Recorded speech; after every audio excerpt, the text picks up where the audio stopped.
Good morning, Chairman. We're now live. Good morning.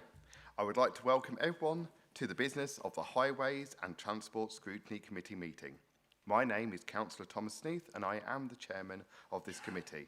And to my right is Councillor Bailey Robinson, the vice chairman. Can I remind you that the audio-visual feed for this formal meeting is being broadcast live via the County Council's website, and all your comments will remain accessible online.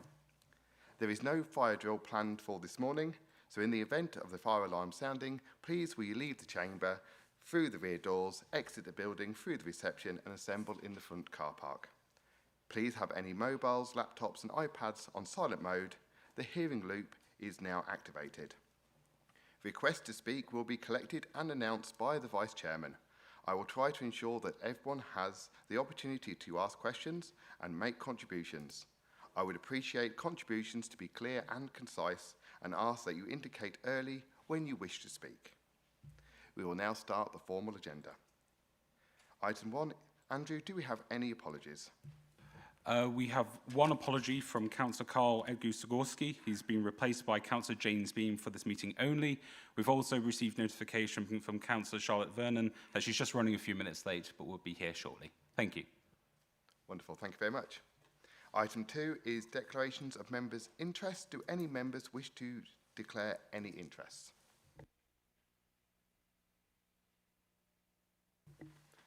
Wonderful. Move on to item number 3.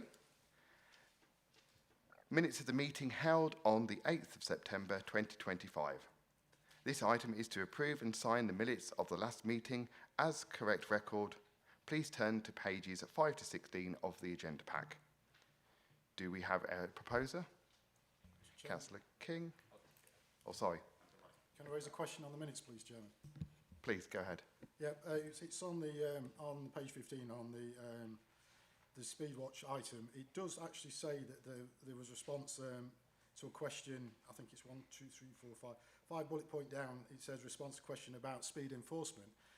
We was told we would get replies, so I've repeatedly asked questions about why we're not seeing any speed enforcement on the A15 between Holdingham and Lessingham, and yet there was a speed wagon in it one afternoon, and I was promised a response to that, which I've not received. So could it please be, better minuted that there were specific questions and we were promised replies, which we've not received. I've got the people of Lessingham very aggravated that it seems to be being ignored. Wonderful. We'll make sure that is followed up. Thank you, Councillor Wright. And with that amendment, I will look into, and also, could we please have a proposer again? So, Councillor King, and do we have a seconder? Councillor Sheard. We'll take to a vote. All those in favour, please raise your hand. Any against? Any abstentions? Thank you. Those minutes have been agreed as a correct record, and I will sign them at the end of the meeting. Moving on to item 4, announcements by the chairman, executive councillors and lead officers. Just 2 announcements from myself.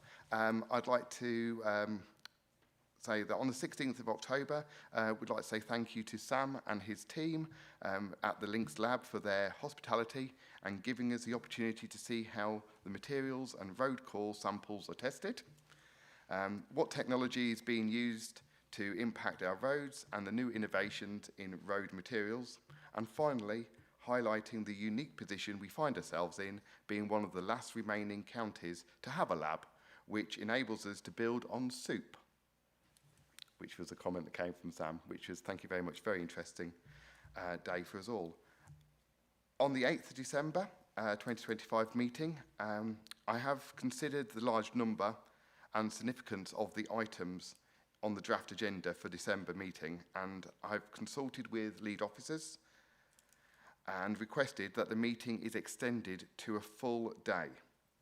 I would like to give members the opportunity to raise any concerns now. Otherwise, if members have no objections, I will ask officers to amend the calendar to invite accordingly. We have looked at the agenda and seen if anything could be moved. Unfortunately, it can't, and we feel that it would be right that each item was given a full and proper scrutiny, and therefore it probably will be a considerably long meeting. And therefore, if any councillor has any objections, please speak now.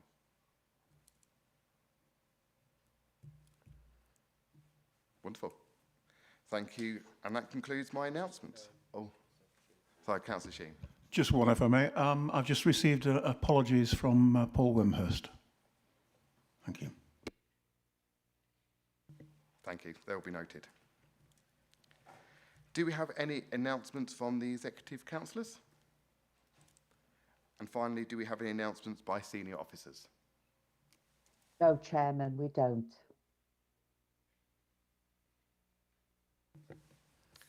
Thank you very much. We can now move over to the main business. Item 5, Rights of Way Improvement Plan. This pre-decision scrutiny report can be found on pages 17 to 140 of the agenda pack. The report seeks approval of the implementation of the Rights of Way Improvement Plan. This decision is due to be considered by the Executive on the 4th of November 2025.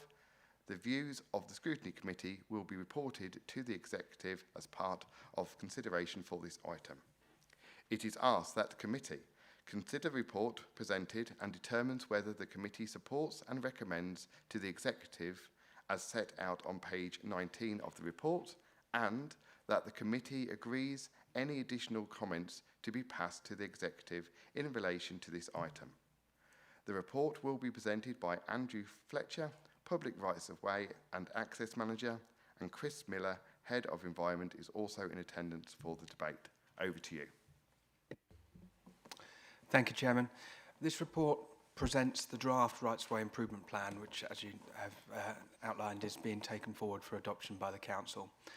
It seeks to identify the future needs of the public from the Public Rights of Way network and sets out strategies and actions on how we intend to meet those needs over the life of the plan, which is for 10 years. The production of a Rights of Way Improvement Plan is a statutory duty, and the Council has a duty to produce this and review it every 10 years. It has a duty to produce a plan, but there isn't a corresponding duty to necessarily implement it. It's aspirational and it relies on future resources and funding for being implemented. But having a Rights of Way Improvement Plan is key to unlocking various funding streams from grant funding, but is also a material consideration in planning decisions. The plan has gone through 2 main consultations. It's had a stakeholder consultation of the statement of need of what the public needs over the next 10 years, and then it's had a full statutory 12-week public consultation on the draft plan. This has led to revisions in the plan into the final draft, which is being taken forward to scrutiny. Thank you. Thank you for your presentation. I would now like to invite members of the committee to make any relevant statements and ask questions, but before I open up the floor, I would like to invite Councillor Martin Christopher to offer a statement, as he has previously liaised with myself and officers in relation to concerns he wishes to express. Over to you, Councillor Christopher. Thank you, Chairman. And thank you, Andrew Fletcher, as well. The report was really interesting and very detailed as well. I really enjoyed going through it, and I think it's one of these things. We're in such a large county, and these walking routes are really important to a huge number of certainly my residents. And it's great to see that there's a report out there that's actually sort of looking at how we can improve our existing setup on them. I'm very tired today, so sorry, you're going to have to bear with me a little bit as I waffle away. I had a piece of casework in my district ward. It's come up a couple of times. Sorry, I've got my phone going off here as well. This is terrible, isn't it? The Titanic Bridge over Stamp End, and I don't know if people are familiar with this, but one of our rights of ways is the towpath that runs to Bardney and Washingborough. The Titanic Bridge has for a very long time provided an access route over the river for residents of Stamp End. And I think it was March 24 that was closed because it was unsafe or deemed unsafe by the owners. And as it was in private ownership, I didn't really feel there was a lot that we could do about that. So I feel really bad saying this, but I didn't ignore it, but I was sort of stepping back from it a little bit and trying to work out what was going on with it. About 3 weeks ago, I had a huge flurry of activity on Facebook from residents that were really quite upset about the fact that this bridge was closed and wanted to know what could be done to reopen it. And the reality is, until that private owner actually does the works on there to make it safe again, it's unlikely that will reopen. But one of the comments that was on there was really interesting, and it led me to sort of go and do a bit of an investigation and try and understand what would happen if somebody had accessibility needs that wanted to access that towpath for, you know, walking their dog or just getting out and getting a bit of fresh air. And I think we all appreciate, and actually the report here actually sort of states that it's vital that we're giving people access to these paths for them to get healthy outcomes, and especially in an area like Stamp End, where you've got a lot of people with mobility issues and disabilities in that zone. It is one of the more deprived areas in the county. And as I started exploring and trying to work out what it would be like for somebody on a mobility scooter to get through there, I realised that actually there are no drop curbs on the High Bridge, on the bridge near the Green Dragon, which would allow access through. And that's a big problem, because it means that without that bridge as an access over the river, there's no way for residents in that ward to access it. And the more I thought about this, I can't think of any safe routes for residents in those areas to access our safe sort of outdoor walking routes. So in advance of the meeting, I suppose when I was going through this report and reading through the detail of it, that was in my mind. And I didn't feel it went far enough with regards to how we're actually going to address those issues when accessibility needs do come forward. And I sent this, and I'm just going to read what I sent out, because I don't think it's not been there for everybody. So my suggestion would be that I'd like to suggest that the Executive Councillor, or to the Executive Councillor, that the ROWIP decision should include a mechanism within the Rights of Way Improvement Plan to identify and escalate urgent gaps in the network where people are unable to access the public rights of way network from their home, particularly where there may be accessibility problems, disproportionate impacts on deprived communities, or alignment with planning gain opportunities, and that officers report back on how such cases will be prioritised within the plan's delivery framework.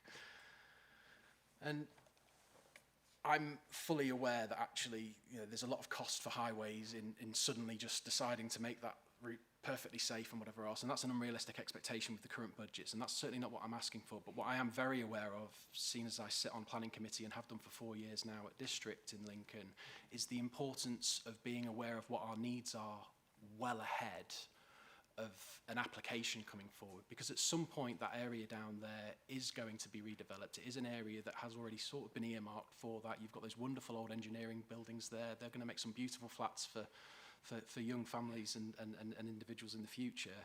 But if we aren't making it clear now what our expectations are for accessibility along that route, it's possible that it will be too late if it's already been given sort of provisional permission at planning at that stage. So I just really wanted this to be a bit firmer in what we're doing when we notice an accessibility issue in gaining access to these paths, and making sure that we're communicating with other key stakeholders in making sure that happens.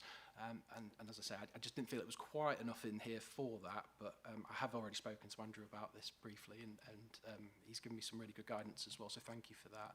But yes, and I've waffled enough there, so I'm going to leave that to Andrew to respond, hopefully. Thank you, Chairman. Yes, this is certainly something that we can look to beef up in terms of the accessibility and connectivity. There are elements in the Rights Way Improvement Plan with various actions to improve accessibility, but also connectivity between villages and places of interest. It's one of those ones that sits between both Rights of Way and the wider highways function. So whilst we are in different points of the Place Directorate, we do have a good working relationship, and we work collaboratively because there's significant overlap between the functions. So where opportunities arise, we do seek improvements as part of day-to-day, but we can certainly look at putting that in. In terms of planning, we don't have a statutory ability to demand improvements from planning, but we can ask, but we're not able to dictate. And just to come up on your point regarding progress reports, it is something that we could cover as to what this has been done as part of the Rights Way Improvement Plan annual progress report. Thank you, Councillor Christopher. Thank you, Andrew. Councillor Robinson, do we have any speakers? Councillor Clark.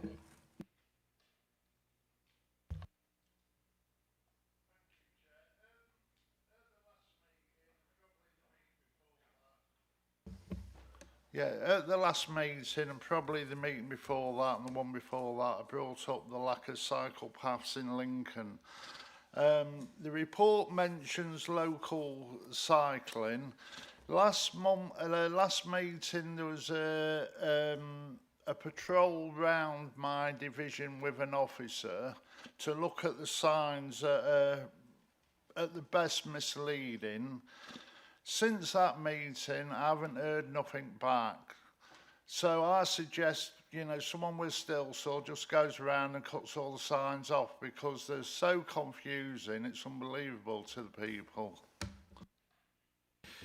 Thank you, Councillor. I'll pick that one up because it's not actually part of the rights of way improvement plan, because cycleways fall outside the definitions of the public rights of way network. So actually that's one that's picked up by the active travel team within environment, and I know that officers have already begun to look at the concerns that you've raised, so hopefully they'll be in touch in the near future. Thank you. Councillor Sheard. Thank you. I'd just like to highlight in Spalding we have two-plank bridge that has been replaced recently, and due to the bridge that has been put in place but hasn't been completed, it has led to a certain section of road across two-plank bridge that has for some reason been suggested is unusable for pedestrians and dog walkers. It's actually quite an active piece of road. The residents are shouting at me and saying they would like it reopening. I've been in communication, as has a resident, with officers, and we're meeting stumbling blocks due to what we're being told is legalities. I just wondered if we could get officers out to actually come along and have a walk and see if we can bring a resolution to this, because it is quite high opposition to the fact that LCC are saying that the road isn't able to be reopened, and the residents believe that we should be able to come to some solution for this, as the bridge that will lead to the main thoroughfare potentially will not be completed for many years to come. Thank you, Councillor Sheard. This is one of those anomalous ones that we will find in the rights of way network every now and again. It's one of these ones where we have an overlap with our colleagues in roads side of things in highways. So I'm sure that between, you know, our rights of way officers and someone in highways, I'm sure we can come out and just have a look at what the art of the possible might be, and where we can explain what the legalities are in terms of what is and what isn't available for public use at the minute. Thank you, that would be much appreciated. Councillor Vernon. Thank you very much. May I apologise for my lateness to this meeting as well. I was stuck in traffic, and that may mean I've missed some of the points that I'd like to raise. I will go back and look afterwards, so if you have already answered them, please do feel free to ignore completely. But I've sort of got some points that I would like to make. I'll refer to page numbers if I may, as there are a few. On page 21, I understand that obviously you're talking about understanding local walking and cycling infrastructure plans being developed across the city and main towns.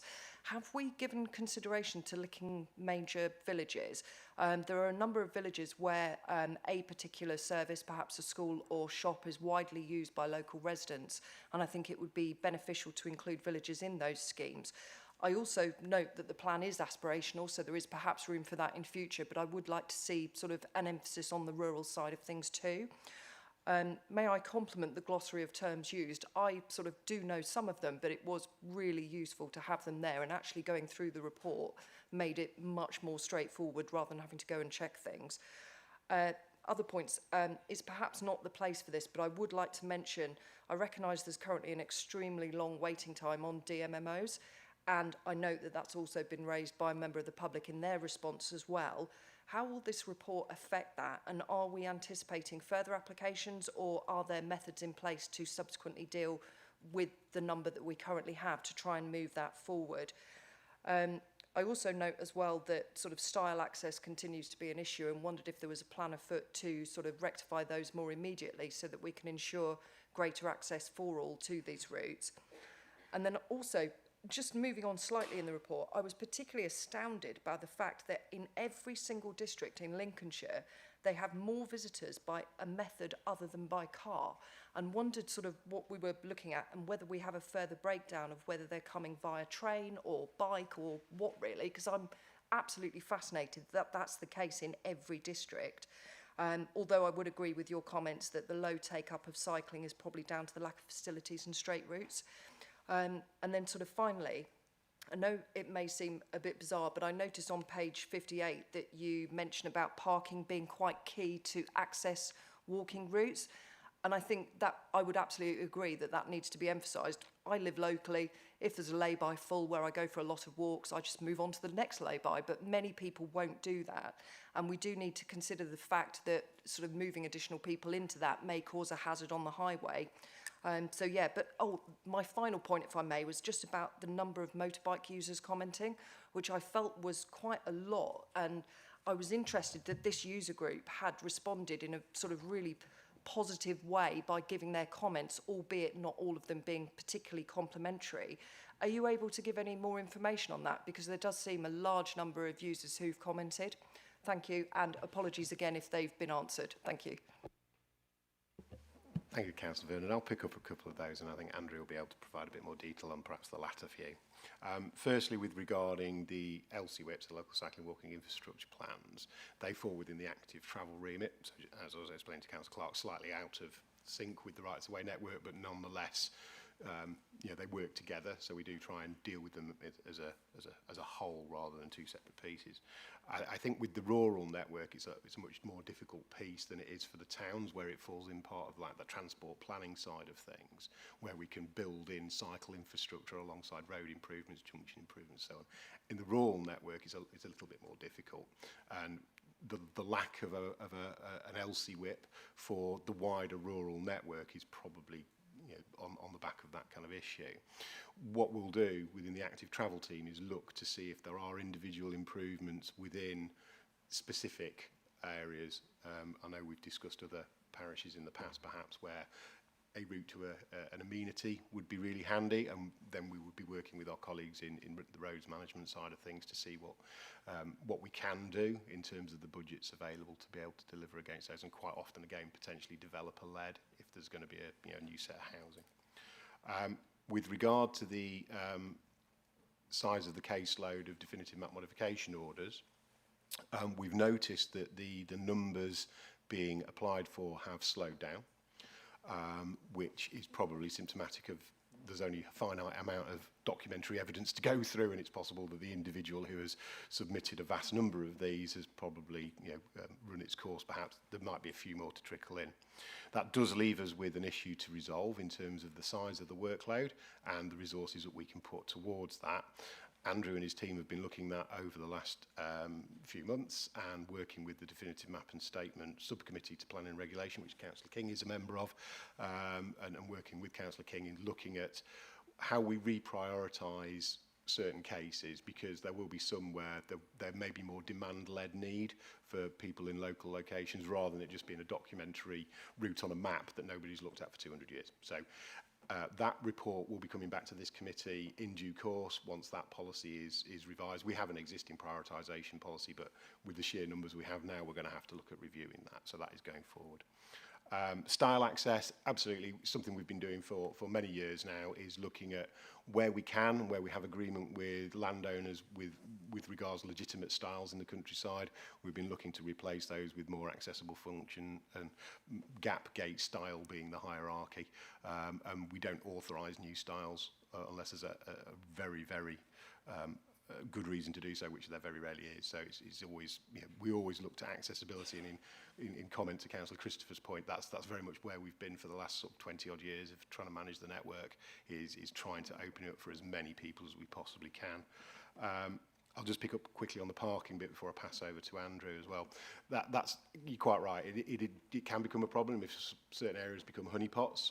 So we're conscious when we're doing promotion of the network, which we do less of now because a lot of it was done back in the 80s and early 90s, where we created recreational walking routes, but they were based on places where you could leave a car. But we are mindful of just being in touch with those villages every now and again, just to make sure that that isn't becoming a problem, and where it is, we can look to see what we can try and do to lessen that.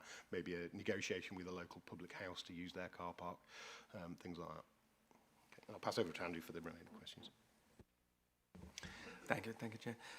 In terms of the detail that we've got for how people are accessing it, it's been derived from the Office of National Statistics census data. There is an element where I can look into and I can take an action to see exactly how far we can drill down. I basically gave the headline figures, but there is another way of drilling further down into that. And in terms of the motorcycle comments, it was encouraging to see that there was so much engagement from them. There is a timing element where, whilst I don't have any particular evidence of this, the public consultation came very close to the end of a traffic regulation order consultation for Souston Lane. So it may be that there was a little more active element as to what we were publishing at the time.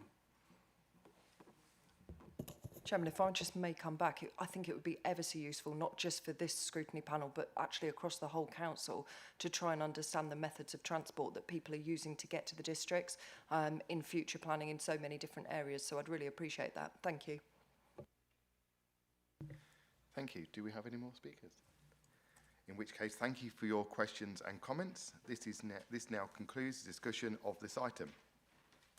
So therefore, I will move that the committee supports and recommends to the executive, as detailed on page 19 of the report, namely that we approve the proposed rights of way improvement plan, and I ask that our comments and suggestions for the elements to be considered ahead of the discussion being taken, as these have been captured by the scrutiny officer, be shared with the executive and for their consideration. Do we have a seconder? Councillor King. Now move it to the vote. All those in favour, please raise your hands. Yep. Any against? Any abstentions? Thank you. That is agreed.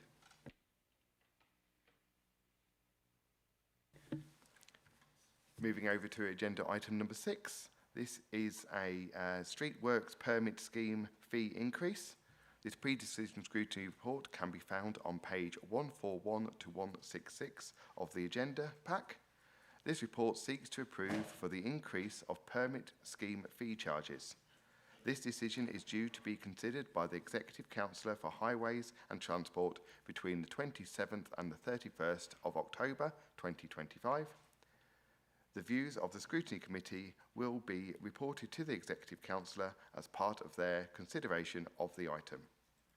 It is asked that the committee considers the report presented and determines whether the committee supports the recommendations to the Executive Councillor as set out in the report, and that the committee agrees that any additional comments to be passed on to the Executive Councillor in relation to this item. The report will be presented by Ashley Bihan, Street Works and Permitting Manager. Mandy Robertson, Network Regulation Compliance Manager, is also in attendance for the debate. Over to you. Thank you, Chairman. Morning, everyone. So the report outlines the necessity to increase our Lincolnshire permit scheme fees. The permit scheme was introduced in October 2016 and manages and coordinates how street works and road works take place on the highway network. So around about 34 to 35,000 utility permits every year, with the County Council's permits on top of that. It's a statutory function under the Traffic Management Act and is designed to operate on a cost-neutral basis. The fees have never been reviewed since the scheme's inception in October 2016. The idea is that the scheme should operate not making a deficit and not making a huge profit either. So the report outlines that due to inflationary pressure, 38% consumer price index rise since October 2016, wage, pension and national insurance pressure, so 18% staffing cost in that time. The scheme has got to a point where it's operating in a deficit and has done for the last 2 financial years. In April 2023, the Department for Transport also formalised something called non-chargeable optional permits in its Code of Practice review, which has also led to us not being able to charge for as many permits as we were being able to charge for before. It is worth saying that over the years the scheme has built up a significant reserve, so the deficit so far has been covered from that reserve, but clearly we have a cost pressure that we need to increase the fees to offset. So the proposed fee increases are an average of 11% across all permit types. It's expected to gain an additional income of around about £190,000. So that will help offset the deficit. We also believe that it will help to incentivise better planning for utility companies undertaking works. The report outlines that as well as increasing the fees, we will commit to undertaking a long-term service review to ensure that we're operating in the most efficient and effective way, with the medium-term aspiration of the scheme becoming cost neutral. And it is just worth me summarising by saying that the team who is delivering the permitting service is exactly the same size predominantly as it was in October 2016. Hopefully that was a useful summary. Happy to take questions. Thank you for your introduction. I would now like to invite members of the committee to make any relevant statement and ask questions. Councillor Robinson, do we have any speakers? Councillor Grantham. Thank you very much, Chairman.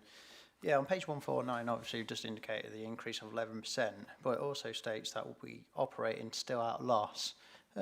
What's the financial project going forward before we can stabilise that deficit? Yeah, thank you. What I would say is the street work service is wider than just the operation of the permit scheme. So this looks specifically at what it takes us to deliver that scheme, assess the permits. But wider than that, we believe there are other streams that we can look at to ensure that it isn't losing money in the long term. I strongly believe that in the short to medium term we will return to a cost neutral position. Sure that that doesn't just go as a cost implication to the consumer, but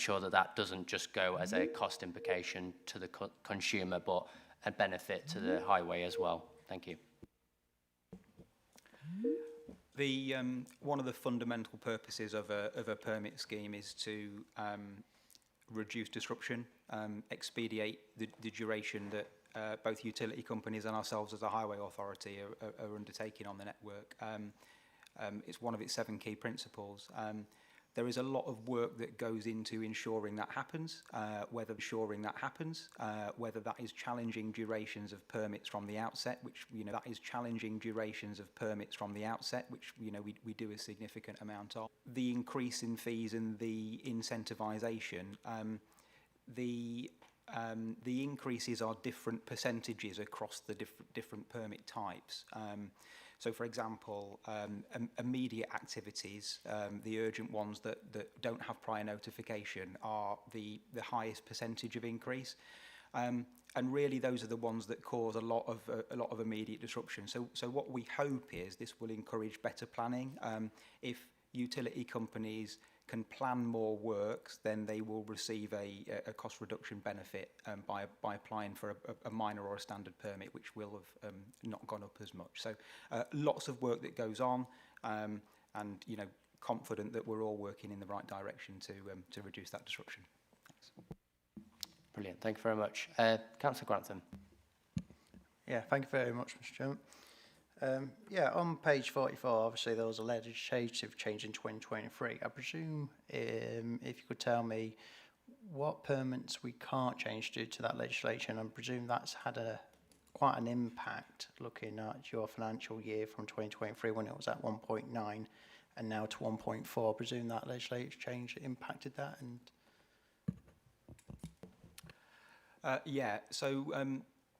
optional permits were formalised in the Department for Transport's Code of Practice for Coordination change in April 23.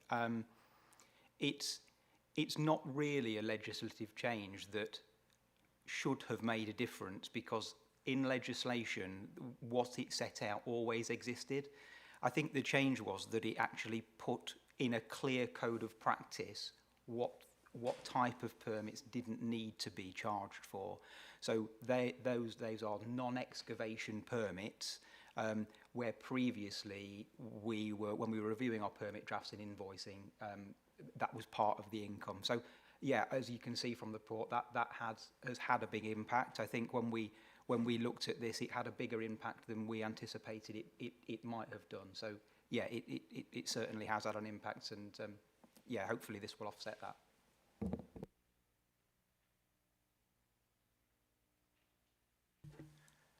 Just a question for myself. The report highlights that Lincolnshire County Council are seeking to increase the permit fees to the maximum permitted level. What sort of timescale are we looking at before we end up at cost neutral again? Thank you. Yeah, good question. We need to do a statutory consultation with utility companies, as the report outlines. We are hopeful of doing that through November, so we can implement the changes on the 1st of January. So that's the first real step. In terms of becoming cost neutral, I am confident that throughout next financial year we'll get the scheme back to a point where it is cost neutral. Councillor Vernon? Thank you very much indeed. Mandy, I promise I won't bring up what we've emailed about over the weekend, but in a nutshell, what are we doing and what checks are we carrying out to ensure that people aren't overstaying their sort of time needed, not necessarily what's permitted, but what is one of the biggest bugbears of residents is where roadworks have been completed, everything's dealt with, and the road remains shut. So I'd like to know what's happening there. I'd also like to ask about whether there is a risk of utilities companies and others trying to ensure that something is not dealt with on an emergency basis because of the cost implication, when in fact it should be dealt with on an emergency basis. And then finally, I wondered if you'd had any initial feedback from any of the companies that will be consulted on to discuss their views at this stage. Thank you. Thank you, good questions. And I will start by saying the issue in your constituency is dealt with and the road is now reopened, so sorry about that. In terms of what are we doing to make sure that utility companies don't overstay, as I mentioned, we are assessing permits and we're duration challenging them where we feel that their durations are excessive. We are undertaking inspections when works are completed to make sure they have been completed and removed, and there are significant overstay fines for when works are left in place. We're not just doing that physically on site. Mandy's team do extensive work to identify what we call administration offences. So we're using intelligence systems, reporting systems to identify potential overstays. I think the work that we're doing together with utility companies on the Streetworks Charter is really important. They understand that their work causes disruption. They don't want to cause disruption, and they're really collaborative with us in terms of how they want to work with us to improve. They don't always get it right. They want to get it right, and I'm confident that it's gonna be better in the future. Just trying to think what else you asked, sorry. No problem at all. Just about whether there had been any consultation at this stage with any of the utilities companies. Thank you. Yeah, well, we don't like to do anything by stealth. So in our coordination meeting in September, we talked through this potential with utility companies. We wouldn't be the first authority to do this of late. One of our neighbours in the East Midlands has put their permit fees up very recently. Very little negative feedback. I think utilities appreciate the environment that we're in at the current time. Thank you. Councillor Bean. Thank you, Chair. First of all, I'd like to say that our permit scheme should never really operate at a loss. These are PLC companies. They're in the interest of making profits. We don't need to make huge profits as a council, but we should never operate as a loss. And the other thing is, why has it taken 9 years to review this policy? And what are the plans going forward to review it more often based on the volatility in the economy at the moment? Thank you.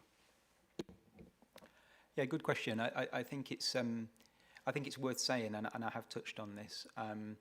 up until the last 2 years, the permit scheme and the street work service built up a significant reserve. So the deficit so far have been covered by that reserve. There is still some funds in that reserve left.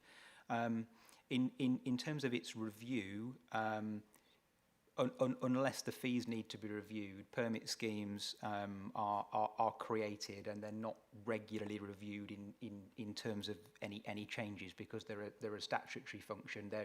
They're a means to delivering street works. But in terms of our key principles in it, I think they're still relevant. We did review that as part of this. And going forward, what we will do is we will make sure we forecast the income and expenditure to try and ensure we don't become in a deficit like we have.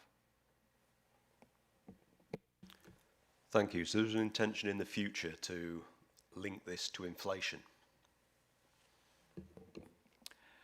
The challenge is that the fees are set by the Department for Transport. So what we're doing within this is we are moving up to the maximum fee level. What we need to do and will do is lobby the working groups that we sit on and the Department for Transport to, in the long term, review those fees and increase those fees. And I think that will have to happen, because every highway authority will be asking that of the Department for Transport nationally.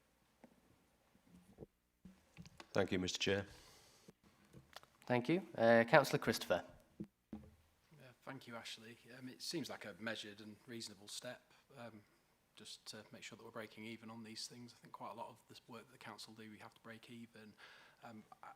I could see you've just mentioned the cap there, and I'm not a big fan of caps myself, because it always seems to sort of set a target that everyone seems to rise up to eventually, and of course you're then waiting for those caps to be adjusted to make sure that we're okay. I guess you mentioned earlier that there hasn't been an increase in the number of people on that team since 2016, and I suppose I'm interested to know how the team's coping with the workload, and you know, is there a risk that maybe there's you know, a lot of pressure on that team to deliver on the work here, and how they're coping? Hopefully my team, some of whom are listening to this, will tell you that they love coming in and doing their job every day, and I know they do. We've become more efficient over our time. Technology has helped us do that. We undertake a value for money assessment each year, and that looks at resource and whether it's at the correct level and the pressure on that resource. This report commits to us going away and undertaking a longer term review of how the service is delivered, and you know, it's something we speak to neighbouring authorities and authorities across the country about. So yeah, efficiency, use of technology. I started in the Streetworks team as a Streetworks inspector. I was printing out reams of paper. We're now using tablets and everything is automated. So that's the sort of change that's happening. But yeah, the team is capable and at the right number to deliver what it needs to do at the moment. Thank you. Councillor Reeve. Thank you. At the Highways Lab visit last week, it became very apparent that the team there are doing a fantastic job with what I personally think was a building that's outdated in many respects. What became apparent as well was that when a utility contractor digs up the highway, they reinstate it, and then it's only the asphalt layer at the top that they go along and test afterwards to see it's up to standards. Lots of people have commented while I've been on the council that where defects occur are frequently where the highway is being dug up by a utility contractor. And although these works are guaranteed and they will come back and reinstate them up to an acceptable standard, that's more work again that needs to be done. And I would like to see that the increases in the price are kept to the government maximum to be able to fund at some point the testing of the substrate underneath these repairs, because that's what's giving and that's what's collapsing, but no testing is currently taken part in that substrate layer, only the top area where the asphalt is. And I'd like to see a point where we can get to that, but have the funding to be able to cover that as well, because anything that reduced the amount of work that goes on the highway and the interruptions to motorists and that would be an advantage, I think. Thank you. Thank you. I'm glad you enjoyed your lab visit. It's an impressive facility, isn't it? We, on utility investigation and coring, some of which you've seen up there, it is worth saying we're the only authority in the East Midlands undertaking that sort of investigatory testing. In terms of the sub-base, the substrate, the makeup, there are really strict criteria in which utility companies have to adhere to. We do sometimes test that sub-base. I can think of areas we've done it on in the last year, so it does happen. What I would say in my experience, the failure tends to be in the bound tarmac layers that are tested in the majority of cases. We are testing the maximum percentage of utility works that we can test without putting utility companies on improvement plans in Lincolnshire at the moment. Those results are mixed. We are trying to focus utilities on improving wherever we can. At the end of the day, it's not cost effective for them to be coming back and doing these things twice. We have quite a stringent inspection regime in terms of identifying defects, and I think some of the targeted approach we've taken in the last 2 years in particular have helped us identify issues. So yeah, guarantee period is short. We're absolutely committed to not leaving any reinstatement out there that is going to cost us in the long run. So yeah, I accept everything what you say and agree. Thank you. Councillor Grantham. Thank you, Chair. Yeah, so I'm going to phrase this. Lost my train of thought now. Was there any advisory given about not conducting any kind of index increases since you said to me that since 2017 this hadn't been looked at or increased? Did you give any advice from previous administration about that we could be facing a deficit which came apparent in 2023 to 2024? This is the first time we've reviewed this and brought this here. You know, permit numbers have changed as well. It is honest to say that, you know, that impact of optional permits was not something that we foresaw. So no, it's the first time we've brought this. Thank you for your questions and comments. This now concludes the discussion of this item. I move that the committee supports the recommendation to the Executive Councillor for Highways and Transport as detailed on page 143 of the report, and I ask that our comments, as these have been captured by the Scrutiny Officer, be shared with the Executive Councillor for his consideration. Do we have a seconder? Councillor Sheard? We'll now take that to a vote. All those in favour, please raise your hand. Any against? Any abstentions? Thank you, that has been agreed. Moving on to item 7, Highway Consumer Liaison Strategy. This scrutiny report can be found on pages 167 to 188 of the agenda pack.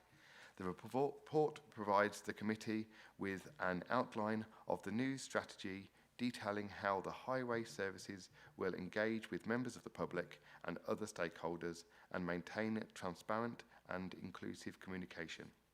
It is asked that we consider and comment on the proposed highways engagement and liaison strategy and on the proposed structure of the company implementation plan, and finally that we highlight any additional recommendations for consideration.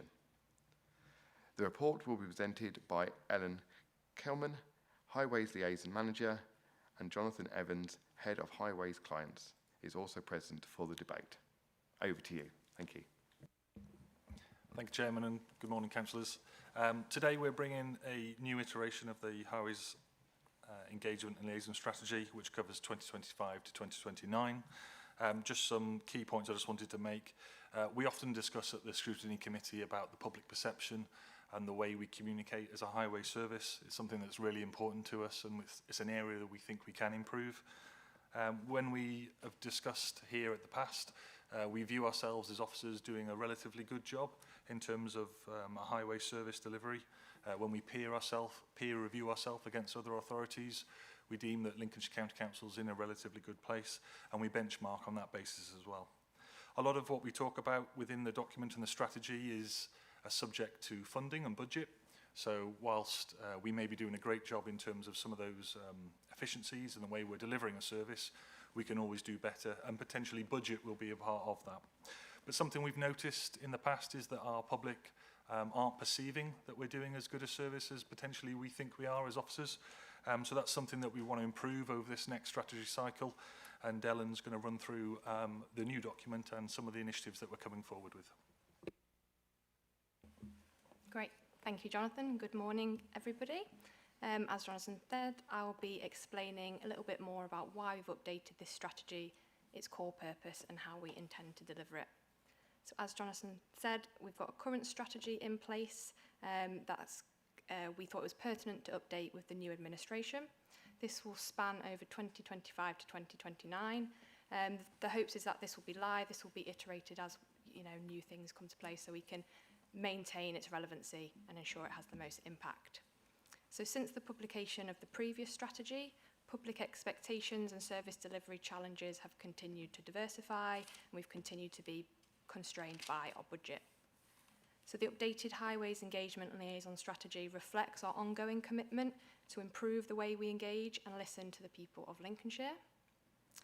This strategy exists alongside documents such as the Highways Infrastructure and Asset Management Plan to ensure there is a clear framework in place for how we will communicate, how we will consult and collaborate with individuals and organisations who rely on or are impacted by the Highways network in a structured, transparent and inclusive way. So we have revised the aim for our strategy and want to set a clear direction for how we meet this aim to provide timely, transparent and accessible information about our highway service and create opportunities for proactive engagement. By embedding meaningful engagement into our ways of working, we aim to enhance stakeholder participation, satisfaction and understanding, while supporting continuous improvement in the quality of our highway service.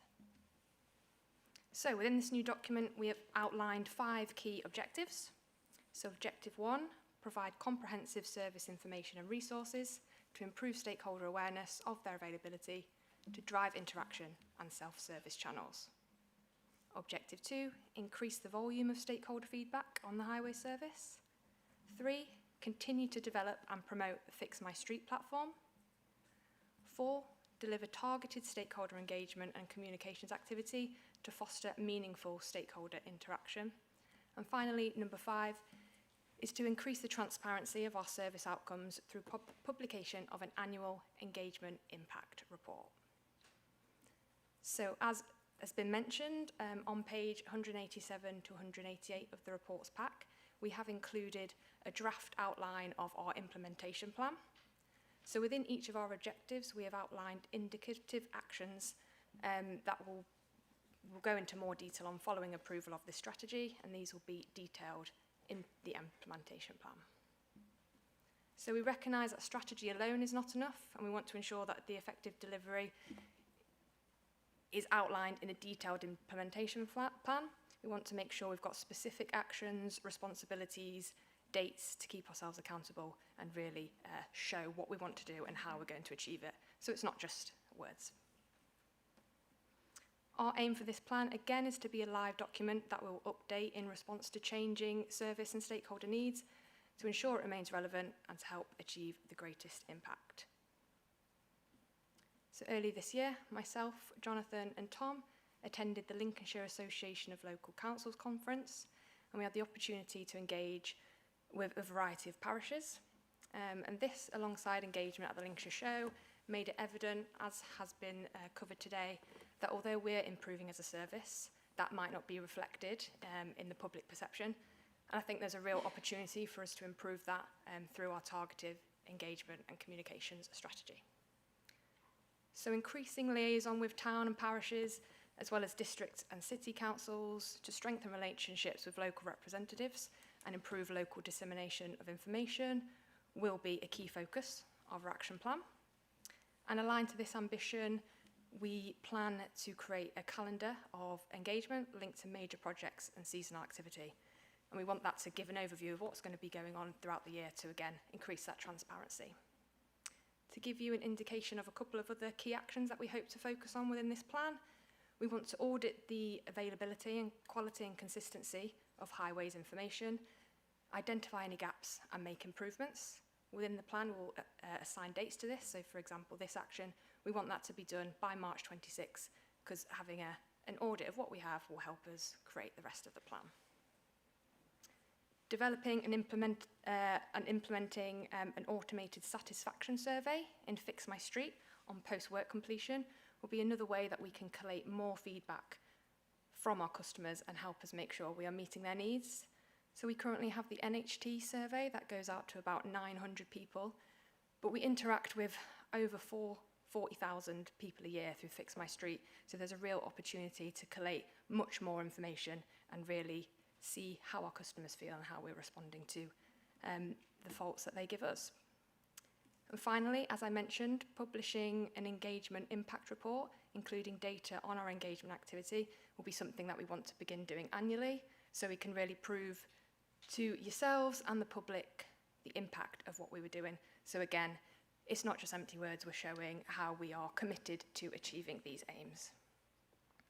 So in conclusion, the updated Highways Engagement and Liaison Strategy sets a clear direction for how we will communicate with stakeholders across Lincolnshire and reflects our ambition to improve transparency, accessibility and understanding, and to continuously improve our ways of working. Subject to the approval of this strategy, we will develop a detailed implementation plan to ensure that our objectives are translated into measurable actions. I'd like to thank the committee for their time and open to questions. Thank you both for your introduction. I would now like to invite members of the committee to ask any relevant questions and make statements. Councillor Robinson, do we have any speakers? Yep, Councillor Sheard. Thank you. I'd just like to say thank you for a really clear and comprehensive report that actually shows us your intent. I'm really looking forward to seeing the improvements that you're going to drive forward. And I think the key thing is that you are happy to be transparent and to engage more with the public. So, yep, I have to say thank you very much for that. Thank you. Councillor Granton. No, I just want to thank Ellen particularly. We've had a good conversation around Fix My Street. And when it comes to page 178 on Objective 3, I think that not just officers, but I think all council members should be promoting Fix My Street. And thank you, Councillor Robinson. I just want to show everybody that one of our leaflets that I've been putting out, we've already delivered 2,000. So hopefully the highways can not get overrun by it. But I think it's important that we also promote Fix My Street as well. And that this goes with my development now. In rural areas, they might not always have the broadband for Fix My Street. So are we contacting those particular utility companies to improve broadband in rural areas so they can start using this, what such a great device? Thank you very much, and that's a great question. So I think following, like I say, sign off of this strategy, there'll be certain action points that I think we can take forward. So looking at areas of deprivation and where in the county we're experiencing, issues with broadband, digital exclusion, I think that will form the next part. Doing some research and be able to give you those figures of how we can really make sure we're reaching those people. Thank you. Can I just add to that? It is just worth saying that the government has a target to introduce broadband to 95% of the country by 2030. There is a significant amount of utility activity in introducing superfast broadband. So it is happening. If there's a concern about a particular area, happy for you to reach out to me and we'll have a conversation about what's happening there. All right. Yeah, thanks, Councillor Granson, for showing off my graphic skills. I think it's something that, as councillors, we're trying to promote with Fix My Street. Just regarding the One Dot network and improving the engagement with that, and using the fact that it can connect to Google Maps, Waze, to sort of communicate that. Are we including that and making sure that we get a good communication with that? For example, I had one road, main road in my area, that it was on Waze, but as a construction, but it wasn't as a closed road. I managed to get it all sorted, so it was put as a road closed. But are we making sure that that is the way that we're sort of making sure that that's engaged with in the future? Yes, thank you, Councillor Robinson. Yes, in short, we've named that bit of software in the strategy as a key area or a tool that we can use. It may not commit us to that for the next 4 years, but there are other alternatives out there in the market. We're aware of that. But for now, we think there's things that we can do, automation, and potentially, as you mentioned in that scenario, as soon as we get a site that's become live, traffic management's released, we want the operatives on site to be able to select and adjust and open that road closure for the benefit of the travelling community. So there's things that we can do. Technology, as Ashley outlined earlier, things are happening day by day, and we want to take forward those initiatives where they're possible. And as a strategy theme, wherever we can self-serve, that's where we want to be. And I think quite often members of the public, if they can find a tool that does that in a simple way, an effective way, they're happy to do that. So that's something that we'll be exploring into the future, and other software types that we use across the service. Absolutely, thank you. Councillor Vernon. Thank you, Chairman. There's a few points that I'd like to raise, but firstly, I would like to say I do think the report is a good report and it's useful. I think in the past, there is a tendency to always focus on the negatives, and we've discussed this many a time at this scrutiny panel where, unfortunately, the bad news gets the headlines.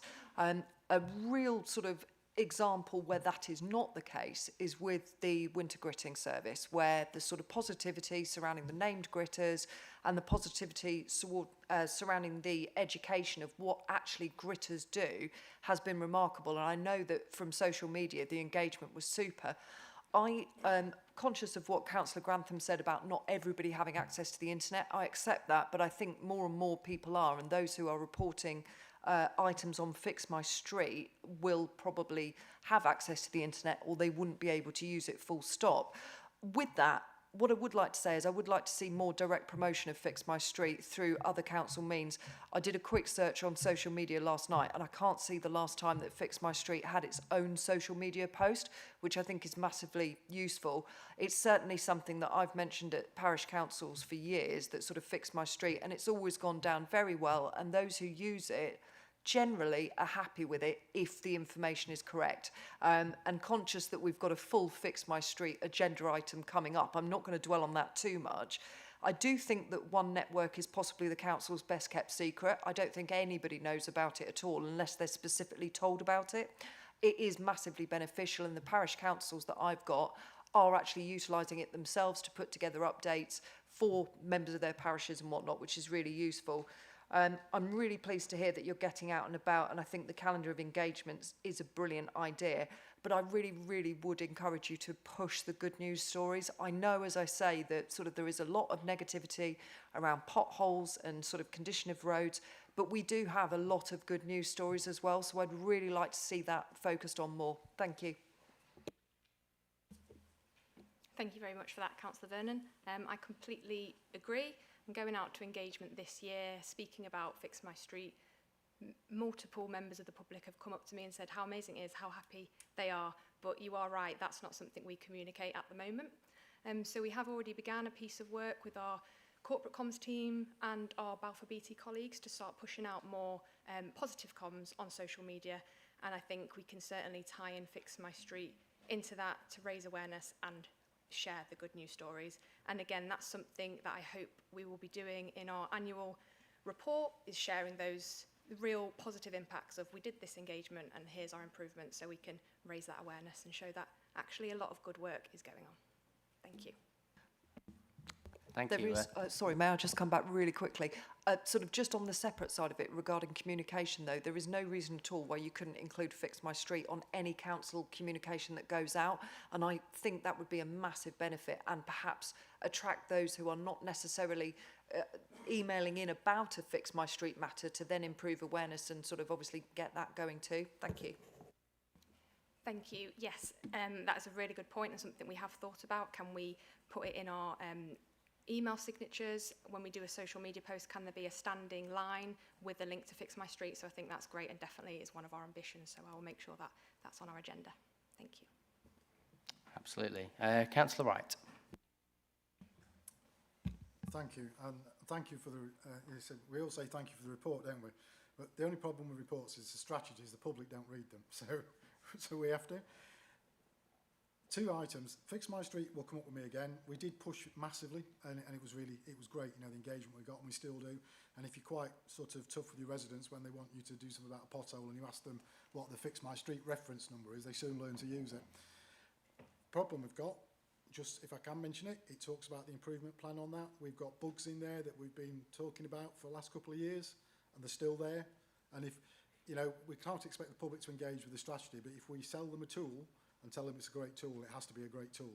So whereas it's massively improved the reporting process and made it a lot simpler for residents, we still have some of those issues such as jobs being closed down, or somebody just come to me that's the response was not our responsibility.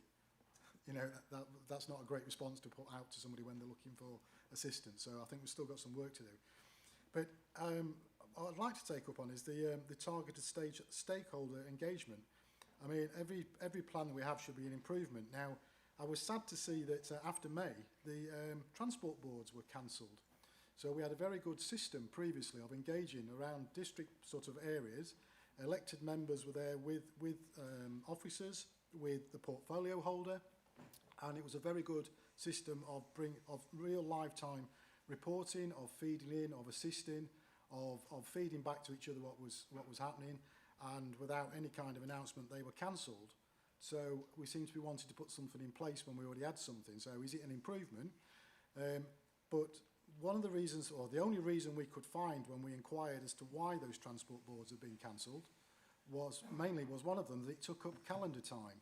So I'd like a reassurance really that if they were cancelled because they took up too much calendar time, will the new level of stakeholder engagement be given some priority to make sure we've got time to do it? Thank you, Councillor Wright. In terms of the transport boards, the discussion we had early days with Councillor Michael Sheen was we wanted to review and understand them, making sure that they're getting the sort of the value from those that attend and officer time. We are more than happy as officers to reinstate those meetings, and I think it's just picking the right forum and the right people and making sure that we've got an agenda that is doing everything for everybody that attends. But from an officer perspective, we're more than happy to reinstate them. It's just probably making sure, aligned to stuff like the strategy, we're talking about the needs of the people that attend those meetings. And in terms of the Fix My Street improvements, we know we can keep continuing to improve that software. We've made some good steps over the last 12 months in line with that sort of Fix My Street improvement pipeline, and there are still automation in there that can go wrong because of humans. You know, if there's an operative out on site that's selecting the wrong status, sometimes it can send that wrong update to the member of the public, and they're the ones that we need to make sure that we consistently get right. It's in that trust and that making sure that the vast majority of transactions that we're doing with the member of the public are a success, because people, as you'll know, in your inbox quickly remember those that don't go right. So yeah, thank you for the comments, and we'll take them on board. I'll just add a little bit to that, if I may. So that's why the implementation plan will be so important, because we really want to assign those dates. So we'll have our Fix My Street improvements, and I want to assign deadlines for us so we are held accountable. So when we do meet again, we can stick to what we've said. To reassure you as well, I'm currently undergoing a review of all of our templated responses. As you can imagine, it's quite a big task. We have a lot of them. We are actually leading Fix My Street on this. I think they use us as a bit of a case study with other authorities around the country. They show us as a measure of good practice, and we have shared our templates with a lot of others. So that is really positive. But as you've mentioned, there's definitely ways we can improve, make sure that language is clear to the customers to manage their expectations, and just make sure that our process is working as we hope it is. So yeah, that is currently under review, and I'll ensure to update you on that. Thank you. Thank you. Councillor Christopher. Thank you very much. Digital exclusion as well. Sorry about that, because it's already come up a couple of times. I just want to sort of give some figures. I mean, we've got 11% of the population here who have no access to the internet completely. So that's between 30 and 65,000. There is another element of this as well, where we've the ONS data suggests that you've got 15 to 20% of adults who lack foundational digital skills, and that's a national figure. It's hard to sort of put that down into various counties and other things, but that's potentially 120 to 150,000 people in the county who maybe wouldn't have the ability to use Fix My Street. But in that as well, there is an opportunity, because I think my worry is moving towards a more digital first approach, we end up not investing and not, I'm not going to say not providing the same level of service when it comes to people that are calling in, because I'm sure they'd still get exceptional service from the customer services teams, and I have no doubt in that. But I wonder if there is more that we could do where people are calling into us, in signposting those people, or at least trying to understand whether they are digitally excluded and whether there is another service either here or elsewhere as a third party that could actually support those people in highlighting them. And that just seems like a really simple way of sort of working out who these individuals are, really, and I suppose a bit more of a personal approach in helping them engage with us in the future as well, if we are moving more and more towards this digital model, because we need to find out where those people are and really support them. So that's my comment. Thank you. Hello, thank you very much for that. It's really great to have those figures, and like I said, that's something I'd like to drill down into a bit more. And I agree it's important that we know exactly who these excluded people are, make sure we're engaging with them and not disadvantaging them. So, although we want to promote and ensure people use our self-service options, there's loads of benefits to that. There is going to be a group that really need that face-to-face engagement. So that will be part of our plan. We've thought different ways we can do this, potentially working with our library service. Oftentimes, people within these communities digitally excluded, the libraries where they might go. So can we work with our local libraries, put on engagement sessions to try and help people so that they can still have access and awareness of these tools? Something to add, if I may. Hopefully the strategy doesn't come across as it's sort of digitally led. We're trying to provide as much information where we can to self-serve, but a theme within that strategy that Ellen ran through, and something that we noticed at the LALC conference, was having that relationships with the parishes and the town councils. We want to, if possible, use our members, our county councillors, to be that focal point, or the parishes. So having that local representation where we give them information that they can sort of disseminate. That's a big thing that we're going to be working on as part of this next strategy, which doesn't fully resolve that issue that you've raised there, but it may go some way towards it. Thank you. Councillor Clark. Thank you. Someone who's seen, with Councillor Vernon, Councillor Wright, seen improvements to Fix My Street over the years, wish to comment on a possible future improvement. One of the feedbacks I get off residents is, oh, I reported it, but never heard nothing back, only just, you know, there's no time span. Could there be like a standard time span for a particular job to be done, so the residents know it's not going to be done tomorrow, it's not going to be done next week, but it will be done, you know, in, let's say, 3 months? And also the other criticism of Fix My Street while we're here is, can we stop sending standard replies? Because it's obvious when you get the reply, the officer hasn't been to the job, he's just sent a standard reply back. Thank you. Thank you, Councillor Clark. In terms of the standard reply, I guess that's that balance of automation to a bespoke response. We'd love to, as officers, give a bespoke response, but I guess there's ultimately a resource issue there and a funding concern. But as Ellen outlined as part of this, her work that she's doing and continues to do, is try and get those responses as accurate as possible. We do have a section of our service that has a bespoke response, so business support help us do them. So where the scenario doesn't really fit a standard response, we will be giving a bit more information to that member of the public. So we're trying to get the balance right, but I understand that members of the public will ultimately want to, you know, the right answer first time, and that's something that we're working on. In terms of the timescales, I think it's a great suggestion. It's something that we would like to shift to as officers. We can do that quite often for a policy response. So in December, I think we're bringing our updated HIAMP. That outlines our response times to certain defects. Where we'd like to get to is, thank you, member of the public, you've reported this fault. In line with our policy, we believe we should be correcting this by a certain date. The similar sort of arrangement that you might get with your Morrisons or other delivery options, where you're told what driver, who will be coming on what date. That's the sort of thing that we'd like to get to in time. Again, goes, linking to that is confidence about how well we're doing as a service to make sure that we are timely and accurate. We don't want to launch that, whilst technology will allow us to do it. We don't want to launch it and get it wrong, because that wouldn't bring the members of the public with us. But that's something that we're working on. I think it's a great suggestion, and we'll take that away and report back. Brilliant. Yep. Councillor Breeve. Thank you. In terms of public perception, the biggest one that I come across is it's not just the proverbial pothole fixing, it's when they came to fix it, they didn't fix the one that was 6 feet away from it. And I understand the implications of that, but it's what are you doing with the public to address that specific issue, because I hear it time after time.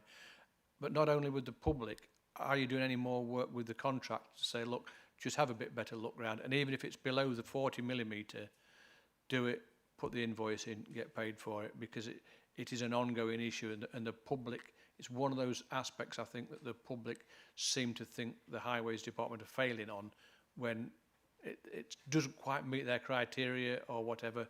I think it's a specific aspect that needs addressing from the public and the contractor side. Thank you. Yeah, that's one we're working on at the moment. Since the last scrutiny committee, you raised that, and Councillor Sheard raised the same concern from the gangs that you've been out to. Sometimes we're not correcting the contractor identified faults within a certain vicinity. We've briefed that to our contractor now and make sure that we've got some training out to all of those direct delivery teams and some of the supply chain. It's the supply chain ones we think are the concern or the issue, where the resource sometimes isn't always on contract. So to do a SIF within the field, they'll just need to select it within a device that they've got with them. If they've been trained properly, it's just making sure that that's in place. It's something that we are improving on. I've got some data to share to the scrutiny committee about the volume of contractor identified faults that we're doing. You'll see that there's a sharp increase over the last probably 6 to 9 months, but I will share that data just to give you that confidence that it's an improving picture. In terms of the sort of the vicinity of what can we do as a service, again, we'd always like to do more, but it's picking that level of the balance in terms of funding and policy. If we chased every defect that is not at safety intervention level, we may just consume our resource in the short term, sort of chasing streets, when we're sort of trying to hit the next safety defect, the critical one that's somewhere else on the network. So it's a fine balance, something that we try and do as much as we can. And when we've got traffic management set up with resource, it makes sense to do it there and then. So it's that balance of what we're trying to do. Thank you. If we just come back quickly, if you could share that information about the contract identified, then we can at least pass it on to our public and say, look, we are working, it is something that's improving. Thank you. Absolutely. Thank you. Councillor Grantham. Thank you. Not so much for a question, but I do agree with my fellow councillors as well, the officers, that we do need to promote this, and not so much on digital ID. So I'd just like to invite Ellen or even Jonathan, if they do want to come to me, I can put a little good note news for you on my leaflet. And obviously I do pay out this my own tax pocket, or not my pocket, not tax pocket, my pocket. So obviously it will be efficient, but if they would like, I'll be going again in the next 4 months, so if they can give me some good news to put on my leaflets, I can get that out for them. Thank you very much. Brilliant. Councillor Sheard. Thank you. I just want to highlight actually the fantastic work that Fix My Street does.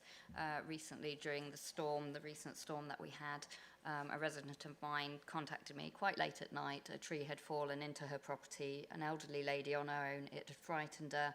It blocked the public footpath. I used Fix My Street, and within 2 hours the contractors were there removing it, reassuring the lady, and actually making her a cup of tea. So I put that out on social medias. I think we can all as councillors put good goodwill stories out like that to also highlight Fix My Street. So as much as we can improve it, I have to say there is fantastic work being done, so well done. Amazing. Yep, so Councillor Vernon. I promise this is only a quick one because I'm conscious I've already had a turn, so to speak. But if I can just say, I would urge extreme caution on giving specific dates when work is going to be undertaken. I think that's a really easy way to lose public confidence in the whole system. I noted your wording, which was sort of in line with policy. We would expect this to be repaired within X. I think that is more than sufficient. I do not think that we should be going for sort of, right, this will be repaired on X day at X time. We already have an issue with some of the standard messaging coming across as sort of totally irrelevant to the point in question. I just think that that would be a bit of a disaster. If I may just also make the point with Fix My Street about parishes, and I'm conscious this isn't a Fix My Street agenda item, our parishes are very keen to work with Fix My Street. I attended 3 parish council meetings last week. 2 out of 3 of those parish councils, there were members of the public there who are perhaps less digitally able, reporting to the parish council, and then the parish council are taking on the report. So I think it's vital that that engagement with the parish council continues. Thank you. Thank you, Councillor Vernon.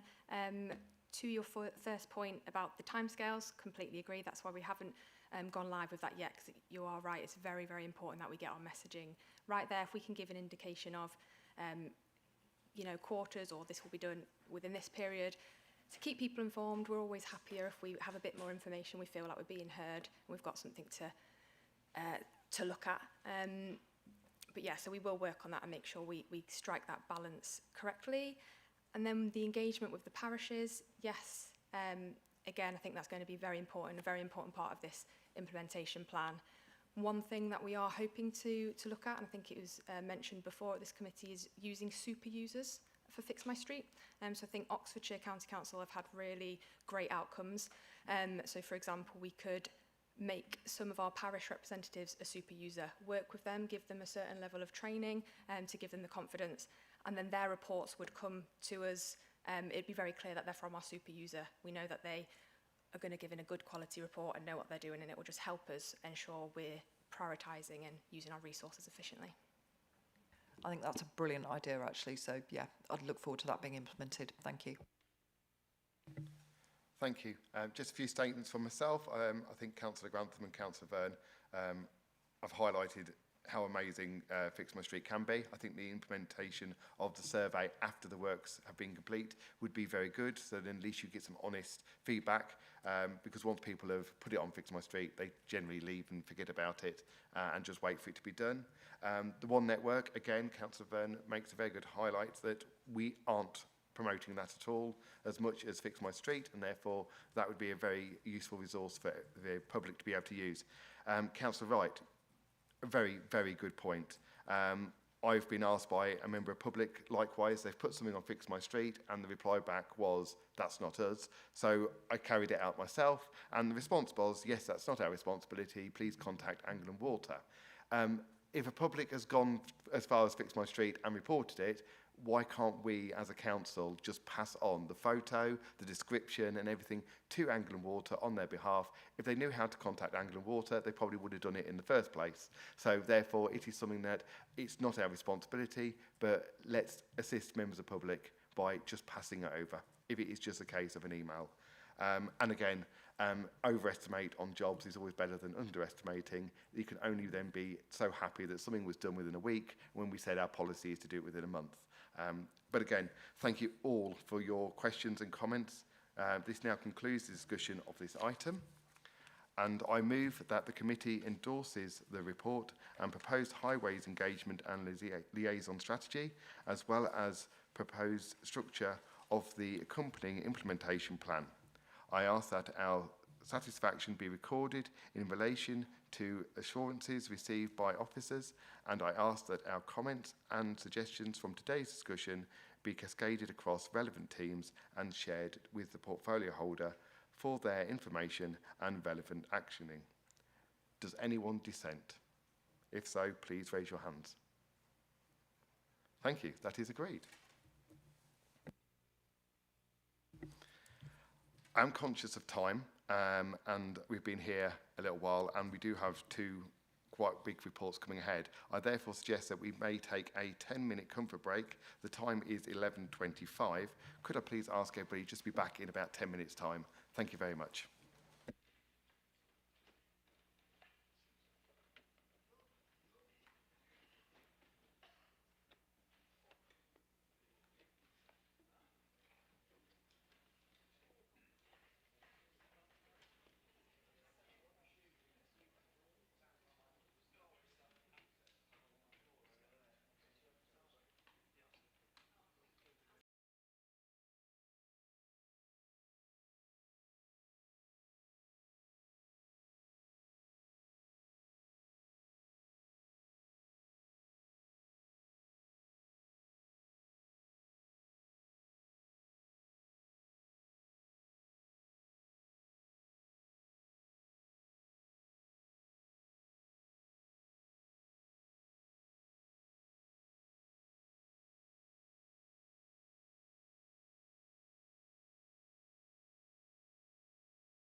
Thank you, members.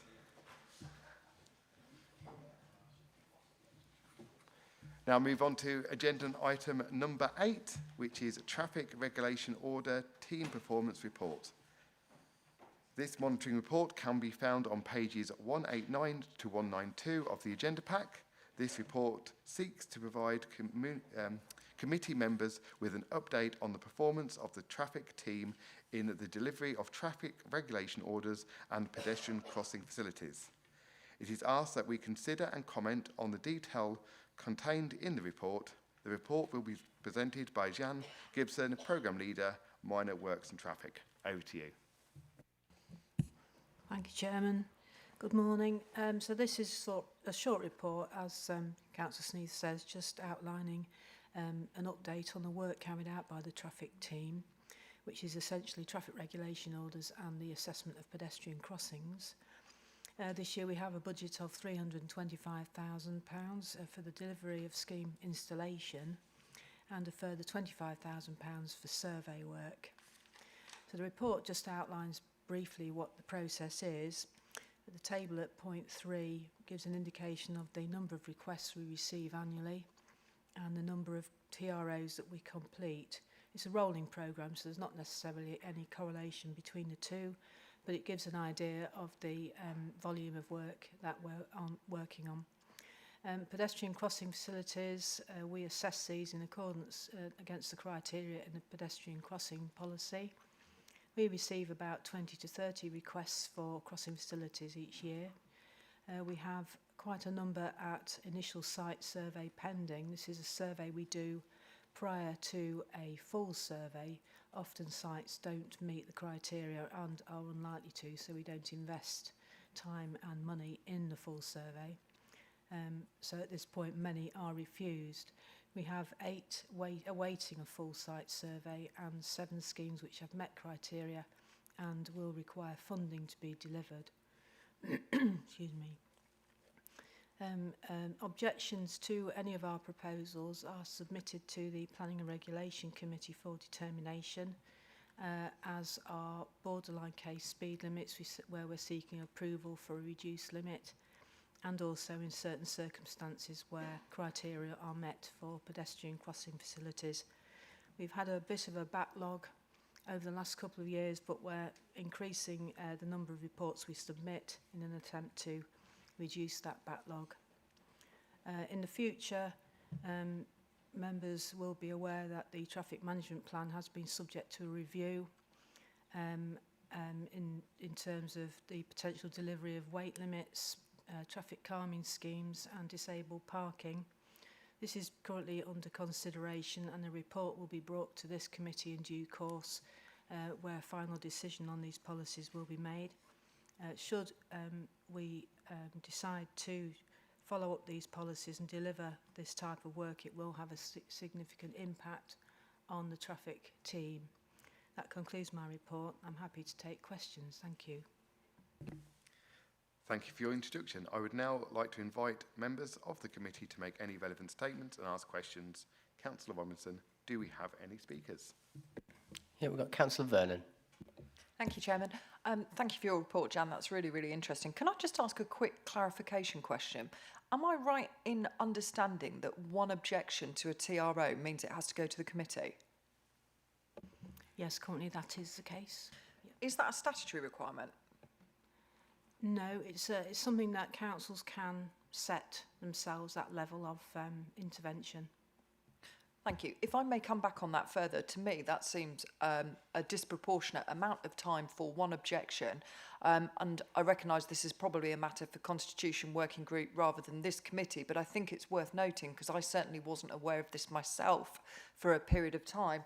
I think there are other councils, and I use Rutland as an example in their planning committee, where if there is an objection that's been received, the chairman has the power in conjunction with the ward member to approve to save committee time. And I think if we're looking at efficiency of your team and efficiency of the process, sometimes we end up with a huge amount of things at committee that perhaps have got one objection because somebody still wants to park outside their house, and perhaps is not supposed to be able to in the future. So I think that that is something that needs looking at long term, and I think it would streamline committee time, officer time, and also free up other things too. Thank you. Thank you. Okay, thank you. Councillor Christopher. Thank you. Number 6, forthcoming works. Traffic management plan policy changes. Now, if you go through here, it references some decisions that need to be taken to deliver weight limits, disabled parking bay provision, and traffic calming schemes. And just to give you a bit of a wider view on this, my understanding is it was January last year that certainly the disabled parking bay provision came before the Scrutiny Committee, and it actually went through to the OSMB, I think it is, or whatever else, and later on as well for sign-off, and it's currently in this odd limbo state, awaiting for executive sign-off. And I've written to officers, I've written to Councillor Chen and to Councillor Wilmhurst as well about this, and just to sort of give you some sort of I suppose grounding on this. I have a resident who is in a newly developed residence parking scheme who, since that scheme's been put in place, is struggling to actually get access to their property from their vehicle. And this is because quite often the spaces are not there for them. And actually with the tight fitting, if you think about Sinsel Bank area where it's very, very tight streets, you can't always find a space where you can open the boot to get your wheelchair in and out or whatever else.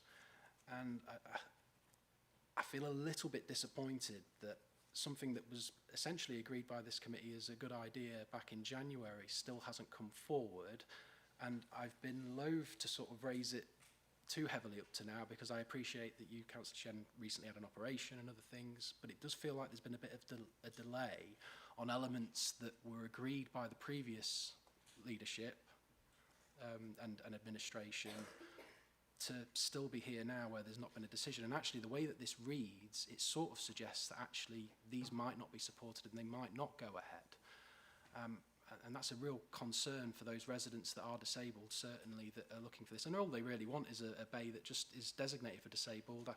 I know there's implications about enforcement and other things around those legally, but actually having something like that there specifically for those residents in those areas would be a really big benefit to them. And I'd be keen to know how long you think it would be until a decision's reached on those, so that I can go back to those residents and give them some reassurance that it is underway, because they've been waiting a long time already, some of them up to 2 years. So that'd be great. Thank you.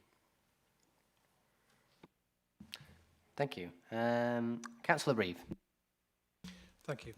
In terms of pedestrian crossings, you mentioned that there's like 2 levels of survey. Would that be like a cursory glance at it, just say, yes, we need an in-depth survey?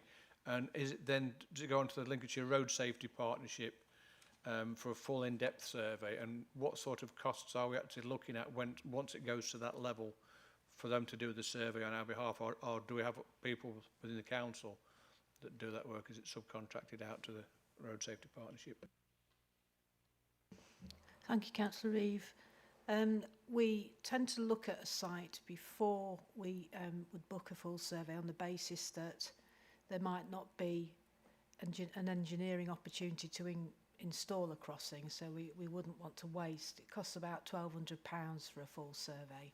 So we like to just confirm that there is a desire line, there are numbers of pedestrians using it, plenty of traffic, and other contributory factors before we commit to that survey work. The surveys are carried out by our Links lab, and they use part-time enumerators to do the 10-hour survey on site. So at that stage, the Lincolnshire Road Safety Partnership aren't involved. Thank you. Councillor Sheard. Thank you. I'm just looking for some reassurance, really. I'm just myself dealing with some inquiries that are coming into me about a traffic regulation order where the signage has been put up incorrectly. It's my understanding that it's come back to yourselves and that it's being looked at to be rectified. I'm looking for reassurance that when an error has been made, that it doesn't start the process again and have to go through the whole time waiting span for things to be corrected. The signage is giving incorrect information at the moment to people driving into a pedestrianised area in the town centre. Although we've rectified the wardens going around and penalising the cars and ticketing the cars, it's still a lot of misinformation out there, and a lot of people are coming to me almost on a daily basis saying we don't understand what we're supposed to be doing here.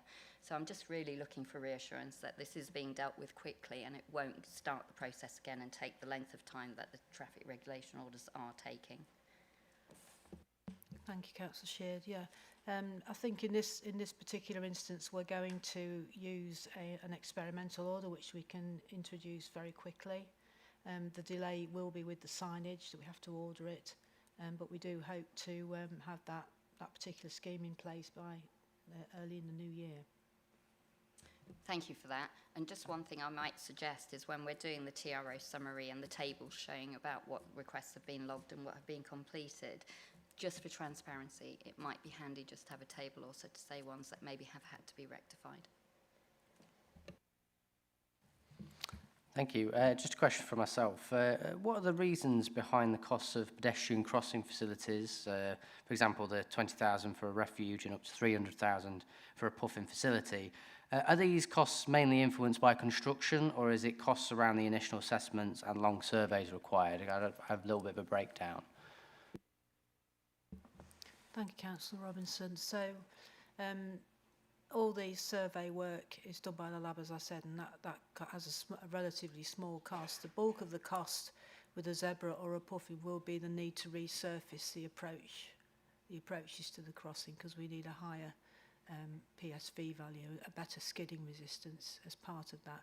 So the most part of the cost will be resurfacing works that are required. Okay, thank you very much. Councillor Christopher. Thank you, Chair.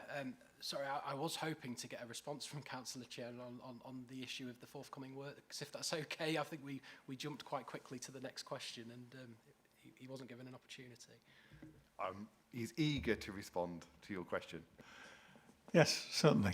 If perhaps we could meet later, and I'm more than happy to discuss that, because I have already been involved with other members to deal with that sort of issue. So more than happy to talk about that. Thank you. No more speakers? No, that's it, Mr. Chair. Thank you very much. I do fully agree with Councillor Byrne highlighting the one response rule that we have. I think that a lot of TROs, a lot of responses could be answered in a question or a response to the person that's putting it forward, rather than having to bring it to committee to just answer a question that could be answered, and therefore they may withdraw their objection if they get responded to. So that is something that we definitely will be looking into. But I'd like to thank everyone for their questions and comments. This now concludes the discussion of this item. I move that the committee endorses the report, that our satisfaction be recorded in relation to the assurances received by officers, and I ask that our comments from today's discussion are cascaded across the relevant teams and shared with the portfolio holder for their information and relevant actioning. Does anyone dissent? If so, please raise their hand. Thank you, that has been agreed. Moving over to item number 9 on the agenda is the Civil Parking Enforcement Annual Report. This report can be found on pages 193 to 214 of the agenda pack. The report and the attached appendix contain an update to the Lincolnshire County Council Annual Parking Report 2024-25. It is asked that the committee review and comment on the details contained in the report, and that we endorse the report for the publication on the County Council's website. The report will be presented by Matt Jones, Parking Service Manager. Over to you. Thank you very much, Chairman. Okay, so just to start off with, as already mentioned, this covers the financial year 2024 to 2025. The report details some of the key services that we provide to members of the public. And just to give a very quick introduction, or a very quick oversight of the service itself, we have around 20 to 25 officers that patrol all of the on-street parking restrictions throughout Lincolnshire. The key part from last year, towards the back end of last year in November, we introduced a new civil parking enforcement contract with our provider APCOA, who have now delivered this is the third contract since 2012 with Lincolnshire County Council. And another kind of key part which we introduced midway through last year was a revised and updated parking enforcement procedures manual, which we publish on the council's website, which again just details the key information about what service we provide, what measures we put in place to try and cover as much as we can across the county, and our kind of discretionary processes that we have in the back office in terms of looking at penalty charge notices that have been issued and appeals that have been submitted and then subsequently reviewed. I'll go through the report and highlight some of just the key points from within the report itself. Obviously, Lincolnshire, a very large county, not a huge amount of resource that we have in terms of numbers that are out on a day-to-day basis. Around 14 or 15 officers will patrol the county. We use the officers in the most efficient and sensible manner, focusing on areas where there's non-compliance around the county itself. And all of our areas are effectively categorised into A, B and C. So A's being the larger towns, where there's a far heavier flow of traffic and a greater number of parking restrictions, flowing down into our smaller market towns dotted around the county, and then our outer-lying villages as well, which we still patrol and still enforce as much as we can. We always undertake our enforcement duties in a firm but fair manner. So the officers will be working to some very strict guidelines out on the street, but they'll always be looking at what the restrictions are, what the signage is are the signs and lines compliant, trying to provide advice and recommendations to motorists as well when they can, trying to kind of create that positive engagement with members of the public. Quite often they can be the first point of contact for many members of the public. So there is an awful lot of speaking with motorists and pedestrians about where to park, where to go, what they can and can't do, and just general advice. So it's a good service that they provide to the public. It's not just on-street restrictions that we cover. We do have our coastal country park out towards Anderby and Huttoff direction. So we patrol half a dozen car parks during the peak summer season, and that runs effectively from Good Friday up until the end of October each year. So we allocate a resource to our off-street car parks as well. The report highlights some of the statistics within the car parks, how much usage we have. So it was just over 41,000 transactions in 24-25, which was a fraction down from the previous year, but we had noticed that the season ticket purchases had slightly increased, so that could be a factor in terms of why the individual transaction numbers had reduced slightly. In terms of some of the other services that we provide from my team, we administer and manage 4 resident parking schemes in Sleaford, Louth, Stamford and Grantham. So they're administered by Lincolnshire County Council, and we take those applications and also provide advice in terms of what opportunities there are for visitors and what processes that there are in place to kind of submit applications to us. The largest scheme in the county is in Lincoln, which is administered by the City of Lincoln. However, we do enforce that as part of our duty as the highway authority. Report again details just some more core statistics in terms of the numbers that we issue. Moving across to a bit more enforcement duties, we cover a lot of events throughout the year itself. So we provide a resource to try and accommodate and help and guide motorists, and if there are temporary orders put in place or parking bay suspensions, then we try and allocate a resource to this area to make sure that the event can run as smoothly as possible. Suspensions in general can range not just for events, but for if there's works on the highway and we have to restrict that parking bay usage. So we allocate or we introduce signage which informs members of the public about what the rationale is or the reasoning behind the parking bay suspension and how long it's operational for. Suspensions pretty much, along with our parking waivers, doubled through that year. Parking waivers are a permission where we give someone to park on a restriction if there's a specific work going on at a nearby property that may require a high level of activity going to and from the vehicle. So we provide a service that is very stringently monitored and put in place, and we have that as an opportunity for those who are undertaking those works nearby to businesses or residential properties. We also operate a nuisance parking reporting mechanism, which has proved extremely popular over the last couple of years or so. The requests that we receive range from parking in a disabled bay with no disabled badge on view, for constant or consistent parking on double yellow lines or parking outside of a school. So again, we use this feedback from members of the public and our own intelligence that we've gathered through the course of the year to try and focus on where non-compliant parking is, to try and reduce that and make the highway more accessible for all. Again, we'll always respond to these customer comments and complaints or queries as well. So the mechanism that we have in place enables us to respond in terms of what action we undertook. Did we visit? Did we not visit? If there was a reason why we couldn't, we'd always provide that advice to the member of the public in terms of what happened at that given occasion. Again, the report just highlights some of the statistics. So it had increased from the previous year. So just over 4,100 reports were received in the last financial year.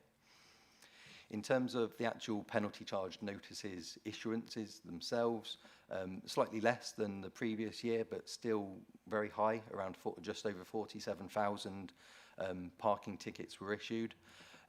We publish all of our data on our website, so there's lots of interactive maps and charts that can be drilled down into to ascertain where they were issued, why they were issued, what penalties have been paid, what penalties have been cancelled. So there's a wealth of data that we're very open and transparent about, because it's a service that we want to make sure that members of the public are aware of. There's nothing to hide. It's very much an open platform that people can delve into and look at that data and analyse in terms of what's happened in a given location. We even delve into the side of like an electoral division or a very specific, unique area, so to provide benefit for councillors to try and establish what's happened in their local area. With parking tickets being issued, there will always be appeals. Doesn't necessarily mean they've been issued incorrectly. It means that there's quite often valid reasons that justify a cancellation of a parking ticket.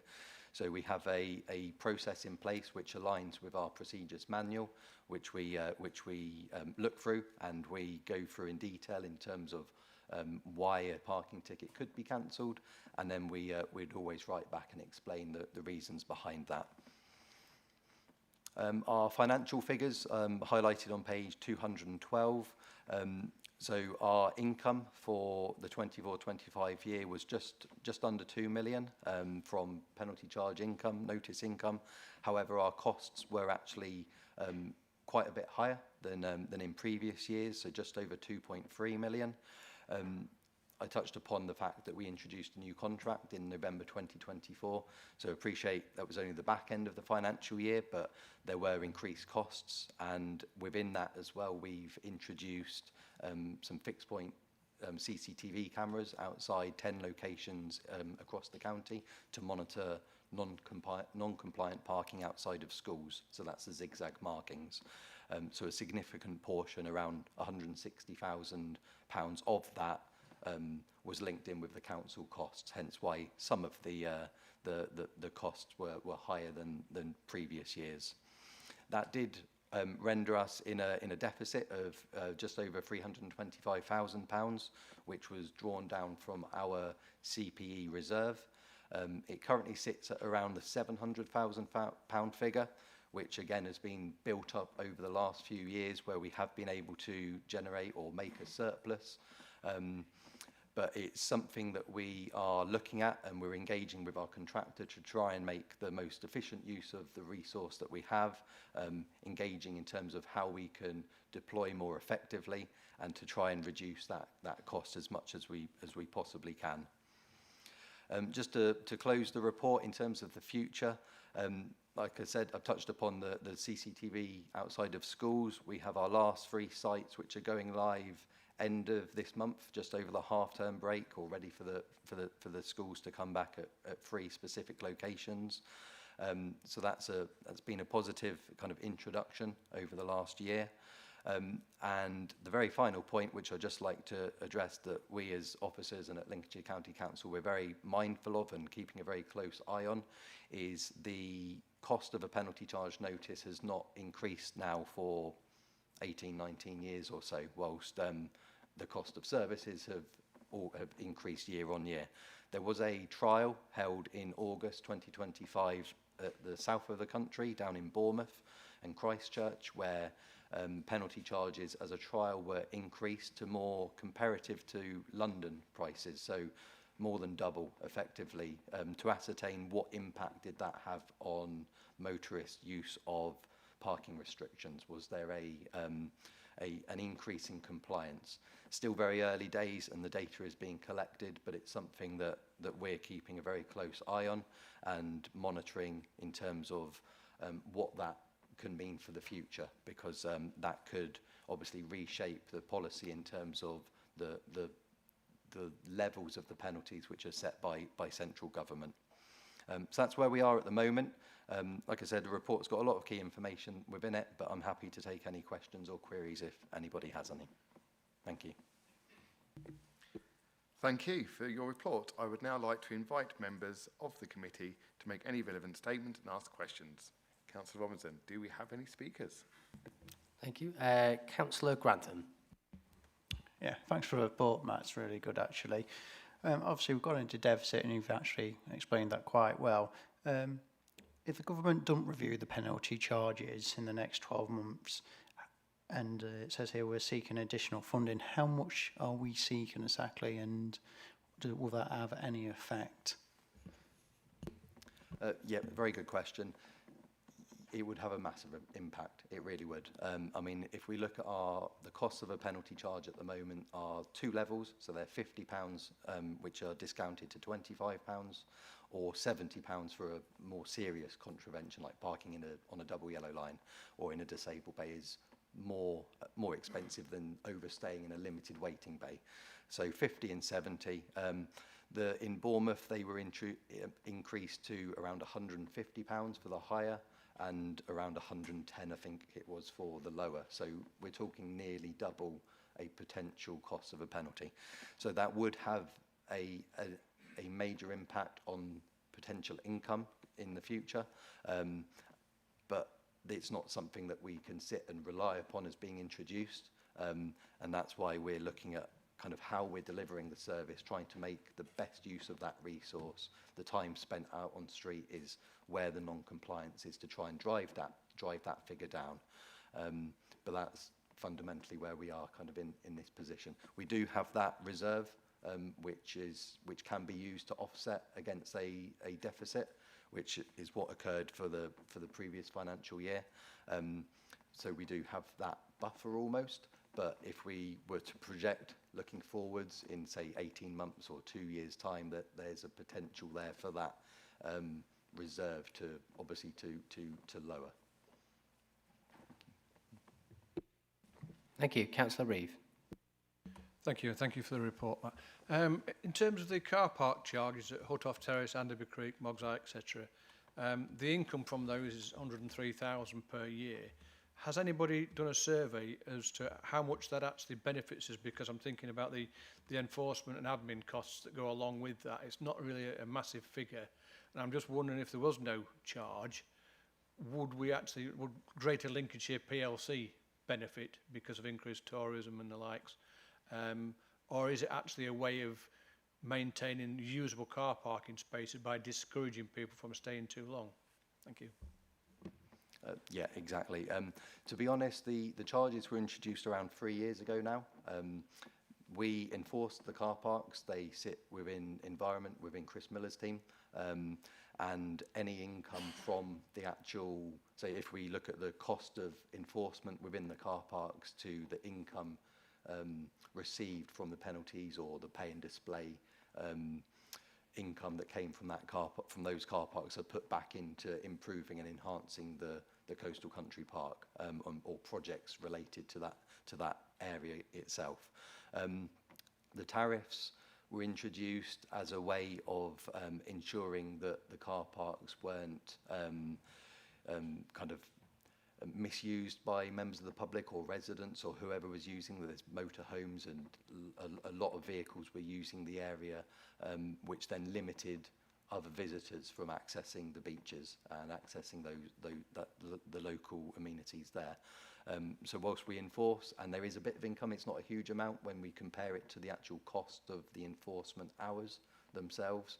But again, we look very strategically at how often we're deploying a resource there as well to make sure that it's not visiting for the sake of visiting, making sure that we're monitoring as and when we can and making sure that those are parking in a compliant manner, and then it creates kind of a more opportunity for those to access the coastal area. Thank you. Councillor Sheard. Thank you. Probably one of my biggest comments would be that enforcement officers tend to, certainly locally, have a specific route that they travel on a daily basis.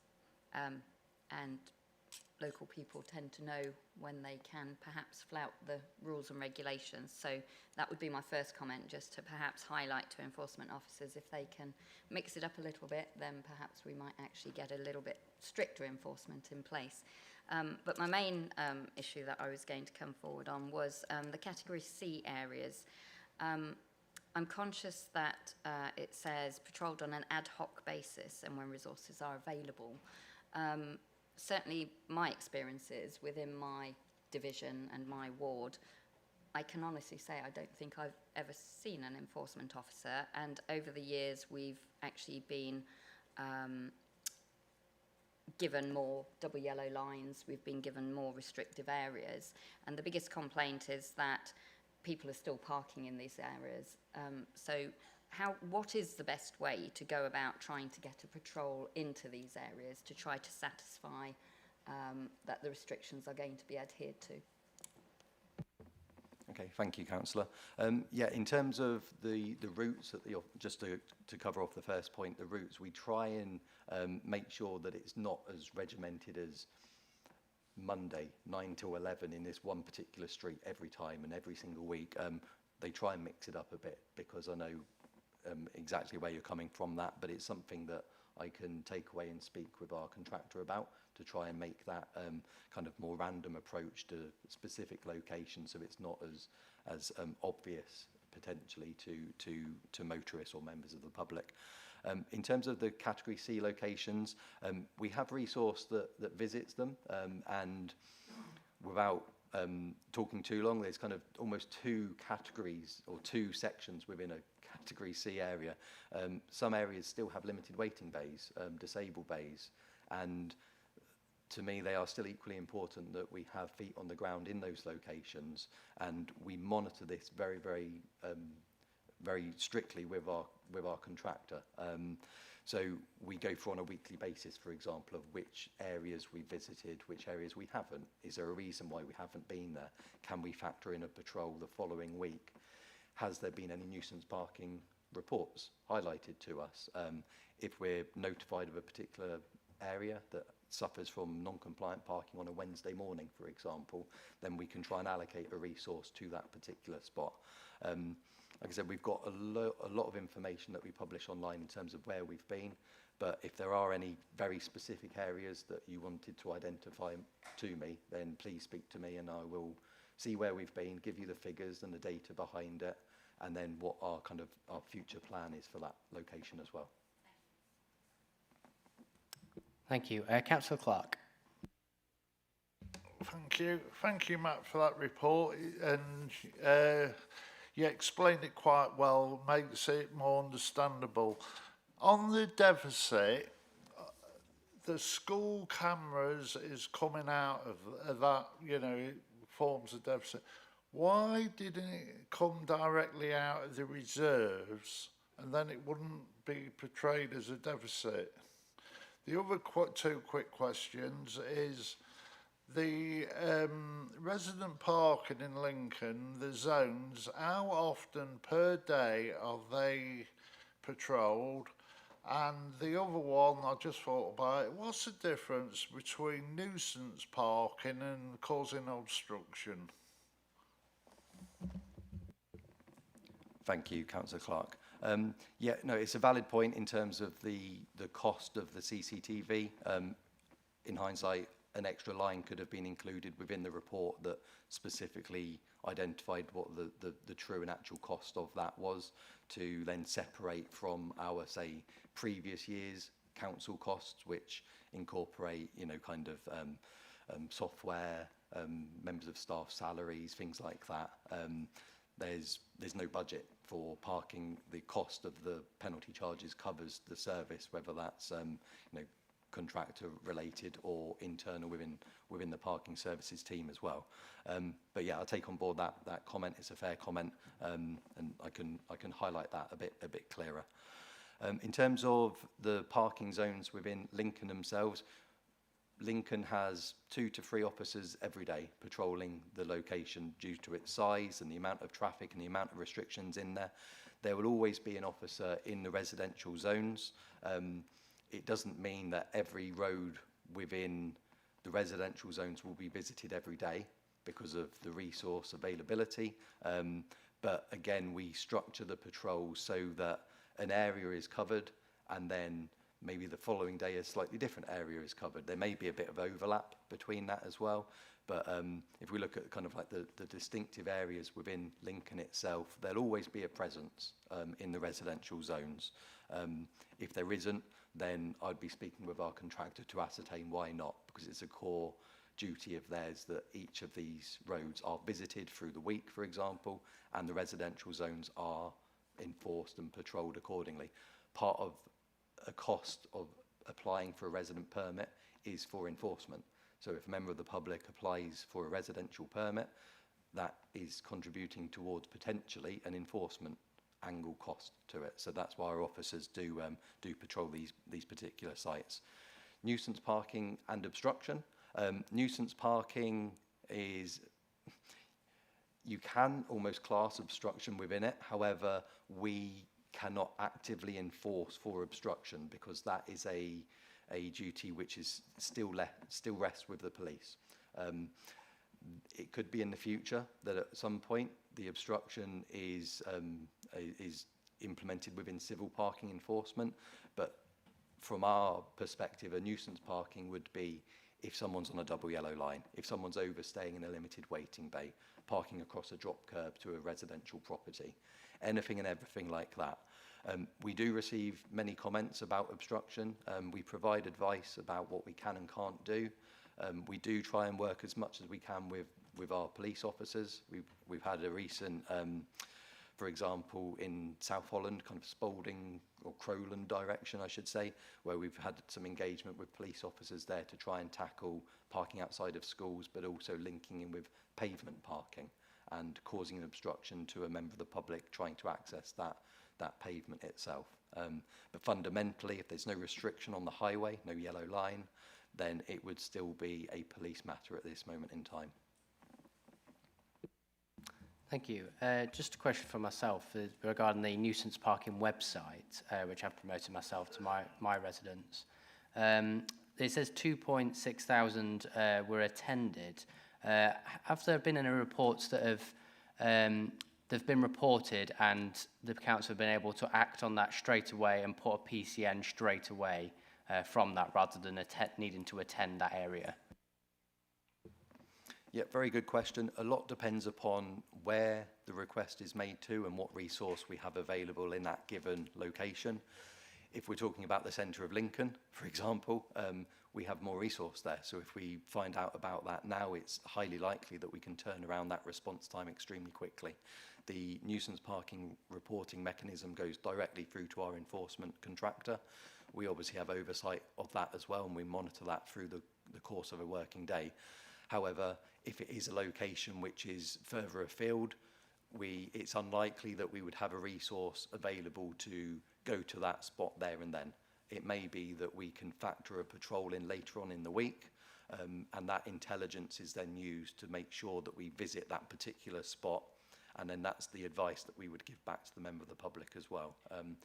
We do work very closely with APCOA in terms of our nuisance parking reports, ensure that we visit that location again the next time we're in that particular spot, or we identify a resource to go there to try and tackle that problem and give kind of reassurance to the resident or member of the public of what we're trying to achieve by doing that. So I think as councillors, is it us to promote the fact that we need to put this website to residents, make sure they're reporting every time they see parking that's they shouldn't be there, and make sure then it shows the amount of times that has happened, so then there's more resource put to it. Yep, I've always actively encouraged anybody to submit to us. I'm not saying that we don't proactively look at these locations, but we can gather a lot of intelligence and information from residents who are there day in, day out, and see it far more than an officer may do if they're patrolling once a day or once a week, for example. So I would actively encourage the use of that, so we can then build a picture and shape potential patrols. If there is non-compliance, then that's where we should be looking to try and tackle that issue. Brilliant, thank you very much. Councillor Vernon. Thank you very much indeed, and thank you for your report. Again, very interesting. If I may say, though, what I would have found useful, and I don't know if this is something which other members may appreciate or not, some of the graphs that you've produced, I have gone back to last year's report to print them off so that I could easily compare the figures between this year and last year. And I think it would be a useful comparison to have figures for the previous year included in the report, just to identify any trends that are moving forward. One of the things in particular that struck me through doing that was the increase in the number of suspensions issued in 24-25. And I wondered if there was any particular reason for that you could identify. In every month it went up except for February, where it was the same. And some of them went up extensively as well, not just sort of one or two. So I was quite interested to note that. The other points sort of that I've noted, I understand your comments regarding central government doing a trial. I'm not sure why they need to do a trial, if I'm being brutally honest, because if people were doing what they should be, there wouldn't be any need to have a trial in the first place. But that is where we are. Do we know how long that trial is going on for? And are you continuing to make representations regarding the cost implications on behalf of the County Council? Because clearly this is not a sustainable situation long term, and something is going to have to give, whether that be the level of service that you provide or sort of, I don't know really, but clearly you can't go on like you are in that respect. Enforcement wise, I was delighted, and I have to say I don't think some of my fellow parents were, but I was delighted to see an enforcement officer outside my daughter's dance school at 6:30 on a Tuesday night. So I think it's great that you are doing it outside the core hours, and it acts as a real deterrent. And on that, I'd like to thank you for attending one of the schools in my division as well, not just once, but more than once. That has had a very noticeable impact on the amount of parking that shouldn't be taking place. Could I ask if you have any early indication from the CCTV that's been installed as to its success rate so far? Because I think obviously that has been a significant investment, and that would be very interesting to see. And yeah, that's it from me. Thank you. Thank you. Okay, thank you, Councillor. Fully take on point your comment regarding the comparative data between the previous year and this year. I think definitely that's something that I can introduce for the next year, because it does provide a good insight in terms of what occurred then and what's happening now. Suspensions, in terms of why they have effectively doubled each month almost. We've worked closer with our like utility companies and others who are who have a need to suspend a parking area. It could be that historically there wasn't that formalised process in place to actively introduce that suspension. And I think we'd noticed that without introducing that, could have a knock-on effect to the actual works that could take place. Now, it doesn't guarantee that a vehicle won't park in a particular spot, but if we process the parking-based suspensions and add our sort of large signage on site, then it does create that visual notice more than just your bog standard sign that's up advertising what the bay is. That's probably the fundamental reason why those numbers have increased. The trial of the increased charges for PCNs was literally just in August. It was, so just for that summer month, that core summer month in Bournemouth, it did take the industry almost by surprise, because it was very late in the day in terms of how it was implemented and introduced.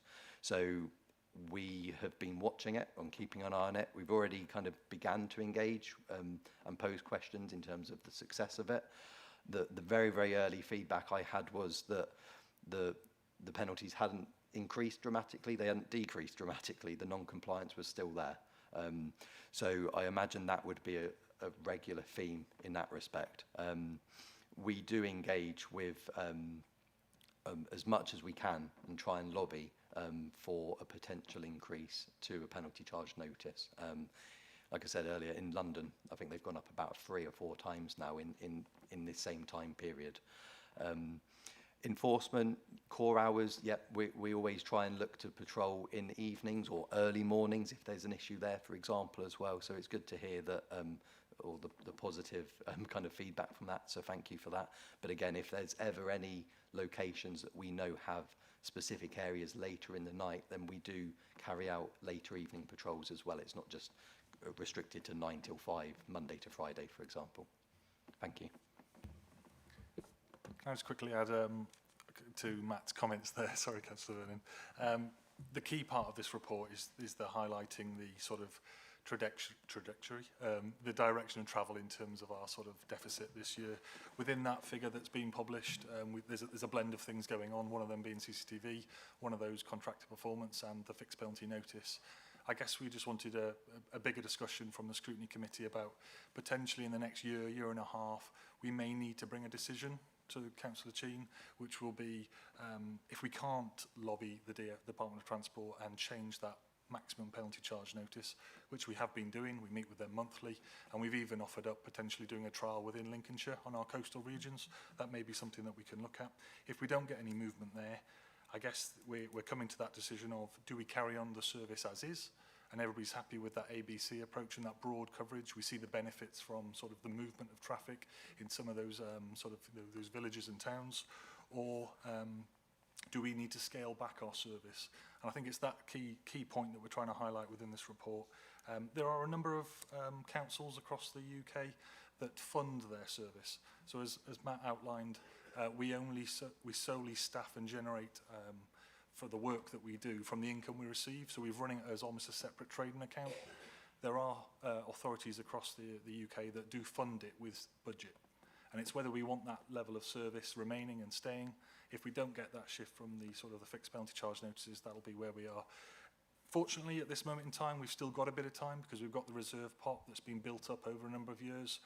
So we've got a bit of time, but it'll be that member engagement we'll be looking for the next 12 months, just to check the direction of travel before potentially, if we don't get that movement, we'll be bringing back a decision fundamentally of which way do we go. Thank you. Chairman, may I just come back on the section regarding the CCTV outside schools, which sort of ties in to what you've just said, Jonathan. I know that it's very, very early days in that, but do we have any indication as to how successful that's been in obviously preventing parking, not obviously, because I know this is all about sort of preventing people from breaking the rules, so to speak. Thank you. Yeah, sorry, Councillor, you did mention that and I failed to answer. So the latest statistics, for example, last week, I think we'd issued around 1,000 outside of the schools via the cameras themselves. We do have a mobile CCTV car as well. So obviously we have the 10 sites which are identified for the fixed point cameras, but then we have a mobile vehicle as well, which visits the other locations dotted around the county as well that don't benefit from the fixed points. So you could look at that in one hand and say 1,000 tickets since I think it was May time. I want to say when they first were introduced is quite high. We looked at our data that we had when we were walking up and down the streets and patrolling. It's almost incomparable because of the fact that it's 1 or 2 or 3 people dotted around the county walking up and down in comparison to a camera that's there 24/7, call it, looking at those at that very specific zigzag marking. So it was around 1,000.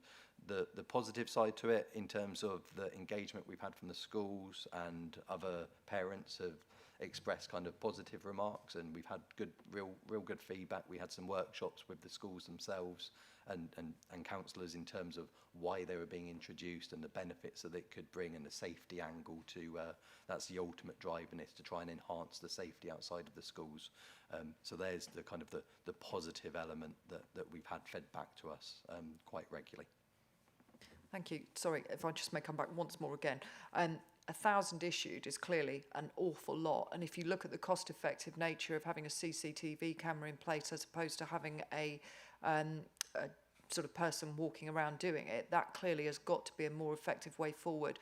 But obviously there's the capital investment of the cameras. But I was really pleased to hear you about ensuring their safety around the school area. Thank you. Thank you. Just going on from the trial that's going on in Christchurch and Poole, I think you need to emphasise to the government that we need to have different areas that are, as well as that area, to have multiple areas to go from. So I think our coastal areas are a good point to go. Councillor Sheard.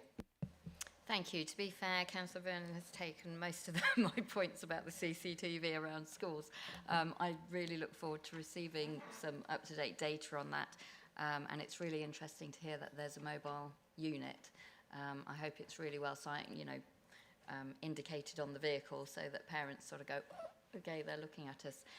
My interesting point about it is, with the CCTV, is it our own officers monitoring it, or do we have to service that out to a separate?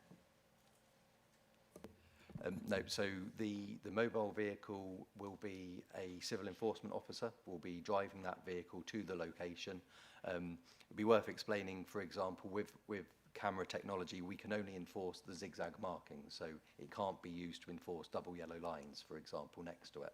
So there is always a need still for an officer to potentially monitor the parking on the yellow line, the double yellow line. So the vehicle will be used. It can be used in 2 different modes, like an attended or unattended. It could be left with the camera, almost like a Google Street View vehicle with a camera sticking out the roof. It's plastered with CCTV stickers, so it's quite obvious in terms of it not just being a normal everyday vehicle on the road. It's doing something, and that is where an officer can either use the camera and identify if a vehicle's parking, or it can be left looking at the zigzags whilst an officer is then walking and monitoring the other elements to the restrictions almost either side of the zigzags. And just coming back, the temporary cameras that are put in place, the actual static temporary cameras, how long are they left in place to gain data, and how soon are they moved on? At the moment, the 10 sites which were identified were historically the most non-compliant throughout the county, so we kind of gathered a lot of data and intel leading up to that particular point. Whilst they are fixed point, there is a potential to rehouse them. That can happen further down the line. We're monitoring the data and the statistics. Again, we publish it as well, so we have kind of a very unique platform that literally centres on schools and schools alone. It's very easy for that data to get lost in and amongst everything else. So we've got a mechanism in place to really establish, was it a mobile vehicle that issued the ticket? Was it the fixed point? Was it an individual walking up and down? How often that occurred as well. So there is that potential. It can happen. We've not actively looked at that yet, but it's a potential opportunity for the future if need be. That's brilliant. I mean, anything we can do to help protect children in areas where there's high vehicle numbers, that's great. Absolutely, thank you. Councillor Grantham. Thanks, Mr. Chair. Obviously, you've illustrated the impact that this could happen if the government don't, do the fixed penalties. But do we control the discounted version of that? Because I was just thinking, if we could, would that offset it? And if it couldn't, which you've already nodded in your head do, is there any more effective solutions before dropping our services or even outsourcing it? Yeah, again, with the discount, we don't have any say in that. So it's 50 down to 25 or 70 down to 35 in its current format. In a way, you're almost at the behest of the motorist parking in a compliant manner. That doesn't mean that we shy away from not engaging and trying to provide advice and recommending what someone can and can't do. We have a procedures manual. We have an array of people out on the streets that are spoken to a lot through the course of the day and what people can and can't do. We engage with other platforms as well and other colleagues in terms of what advice we can give. So our drive is always to improve the compliance. That's the fundamental kind of aspect of enforcement, to try and make turnover of bays in town centres, so that there's more shoppers that can visit local businesses and things like that. Trying to make sure that double yellows are clear from non-compliant parking in problematic areas. They're there for a reason. We spoke about the TROs being introduced with double yellow lines or a school keep clear marking, then we can enforce those because they're there for a purpose. So that's how we look at things. Unfortunately, we don't have that direct impact in terms of the reduced levels, but moving forward, we can look at how we deploy. I'm a firm believer that we can always improve, we can always find greater efficiencies. That's why we speak with our contractor regularly, and we look and try and delve into these locations to the nth degree to try and find out, what can we do to enhance and improve. And that's kind of how we operate fundamentally. Thank you. Councillor Christopher. Thank you, Chair. Of those 1,000 PCNs that have been distributed, how is that weighted with regards to the very beginnings? Because, of course, when it comes to school parent parking behaviours, I imagine there's an element of learning for the parents and whatever else, as certainly with the new children starting in a school. And I'd be interested to know how much of that's weighted in the earlier part of that, and if it has had that impact in actually changing behaviours. And you've sort of already answered that, actually, those fixed, because I have one in my division at St Giles School, and I suppose if it's worked, then I suppose others will then sort of rise to the top of the list of the worst behaviours, and therefore there is an argument to say they could possibly be removed. And there was another thing as well. I noted on the Lincolnshire Coastal Country Park, we have the solar-powered ticket machines in those areas. And I'd just be interested to know if we ever have any issues with them going down or not working, because I understand they can be a bit more problematic.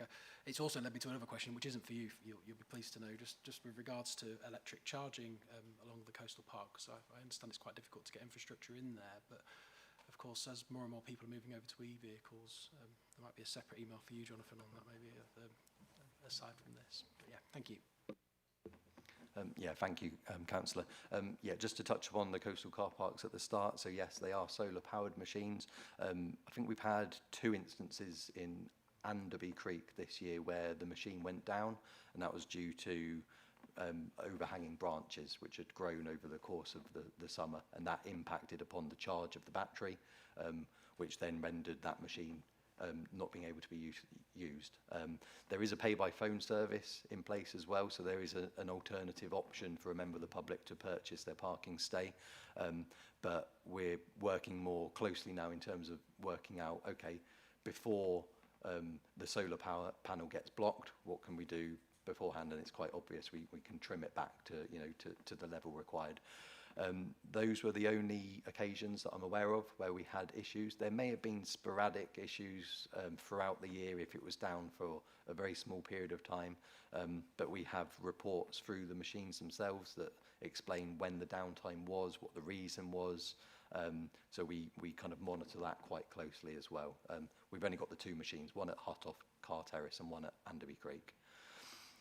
In terms of the The schools, again, sorry, the CCTV, we do look at kind of where is the most non-compliance. Is it at school drop-off? Is it at school collection? Because not so much with the fixed points, but the habit of a driver is very different. You know, you can arrive early to school at collection time and you can hover and wait, as opposed to the morning where it might be a very quick drive up, drop off, out the door and gone. So it's two kind of very distinct, different examples there.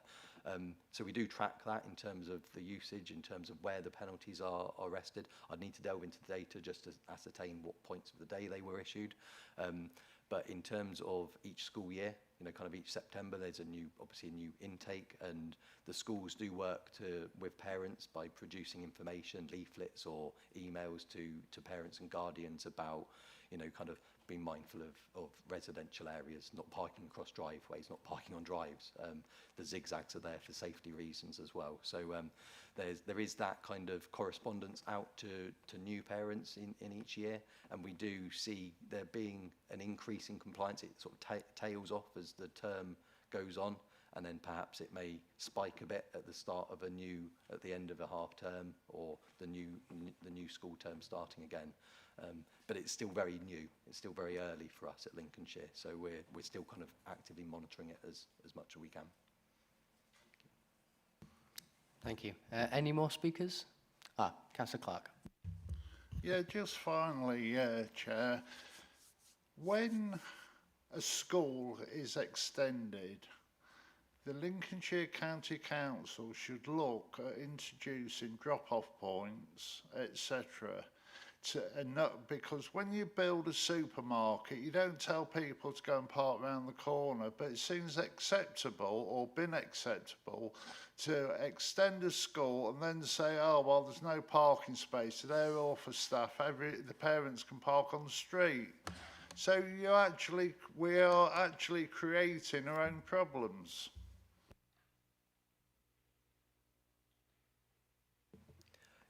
Take on board your comments. There's not much I can say in regards to that, but yeah, just from the enforcement angle, all I can sort of clarify is if there's a known issue, then we would look to tackle it, but I understand your comments.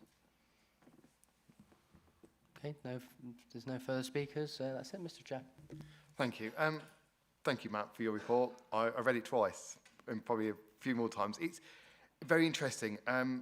You could view it as it's actually working because it made a loss, which means that, you know, people are complying, they are following TRO instructions and staying within allotted time spots on a parking bay.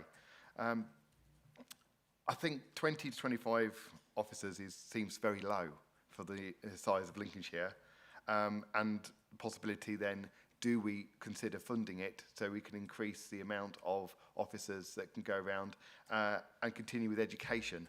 The cameras, a fantastic idea, because I believe that's allowing officers time to leave it to the cameras, especially in fixed locations, and it will continue, and people will know that you cannot park outside schools and for safety reasons, and that will then become the norm rather than we'll just chance it and see what happens. We're only there for a few seconds. We'll fly in and fly out. Councillor Clark makes an excellent point about drop-off spots. They do have them at supermarkets. Maybe it's something that should happen outside schools. I think the comment on the parking tickets increasing, I think that we need to be careful that we consider overstaying a parking limit differently to someone that contravenes the TRO. Someone that's gone to the local shop or gone to pick up something from the town, they've had to park further out, and they've overstayed by 15 minutes through external influences, and they get charged £50, £70 for those 15 minutes, would deem disproportionate. Yes, it is half price, but again, I think it's more education and more free parking should be available, and therefore it would stop inconsiderate and I think we've got nuisance parking, which we've seen an increase of. But again, I think education is probably the way forward, and I am pleased to say I have looked at it again, and if we're issuing less tickets, then obviously we are doing a good job. And as we have no other speakers, I'd like to thank you for your questions and comments. This now concludes the discussion of this item, and I move that the committee endorses the report at our satisfaction be recorded in relation to the response and insured by officers that I ask that the report be published on the County Council website at the earliest convenience. Do we have anyone that dissents? If so, please raise your hand. Thank you, that is agreed. Moving over to item 9 is Highways and Transport Scrutiny Committee Work Programme. This item is on page 215 to 222 of the agenda pack. This item enables the committee to comment on the contents of the work programme. The report is presented by Chiara Hatziahanu, the scrutiny officer. Our action is to review the work programme and highlight any additional scrutiny activity which could be included for the consideration in the works programme. Over to you, Chiara. Thank you very much, Mr. Chairman. Good afternoon, members. This item sets out the committee's updated work programme, and it outlines the forthcoming reports and areas of scrutiny scheduled over the coming months. Members are always asked to note a small number of changes where these occur and some clarifications to ensure the programme remains accurate and reflects the latest position on key transport schemes and policy areas. Firstly, we've got the Nedlam Road roundabout scheme, which has now been postponed and will not be coming in for consideration in our next meeting.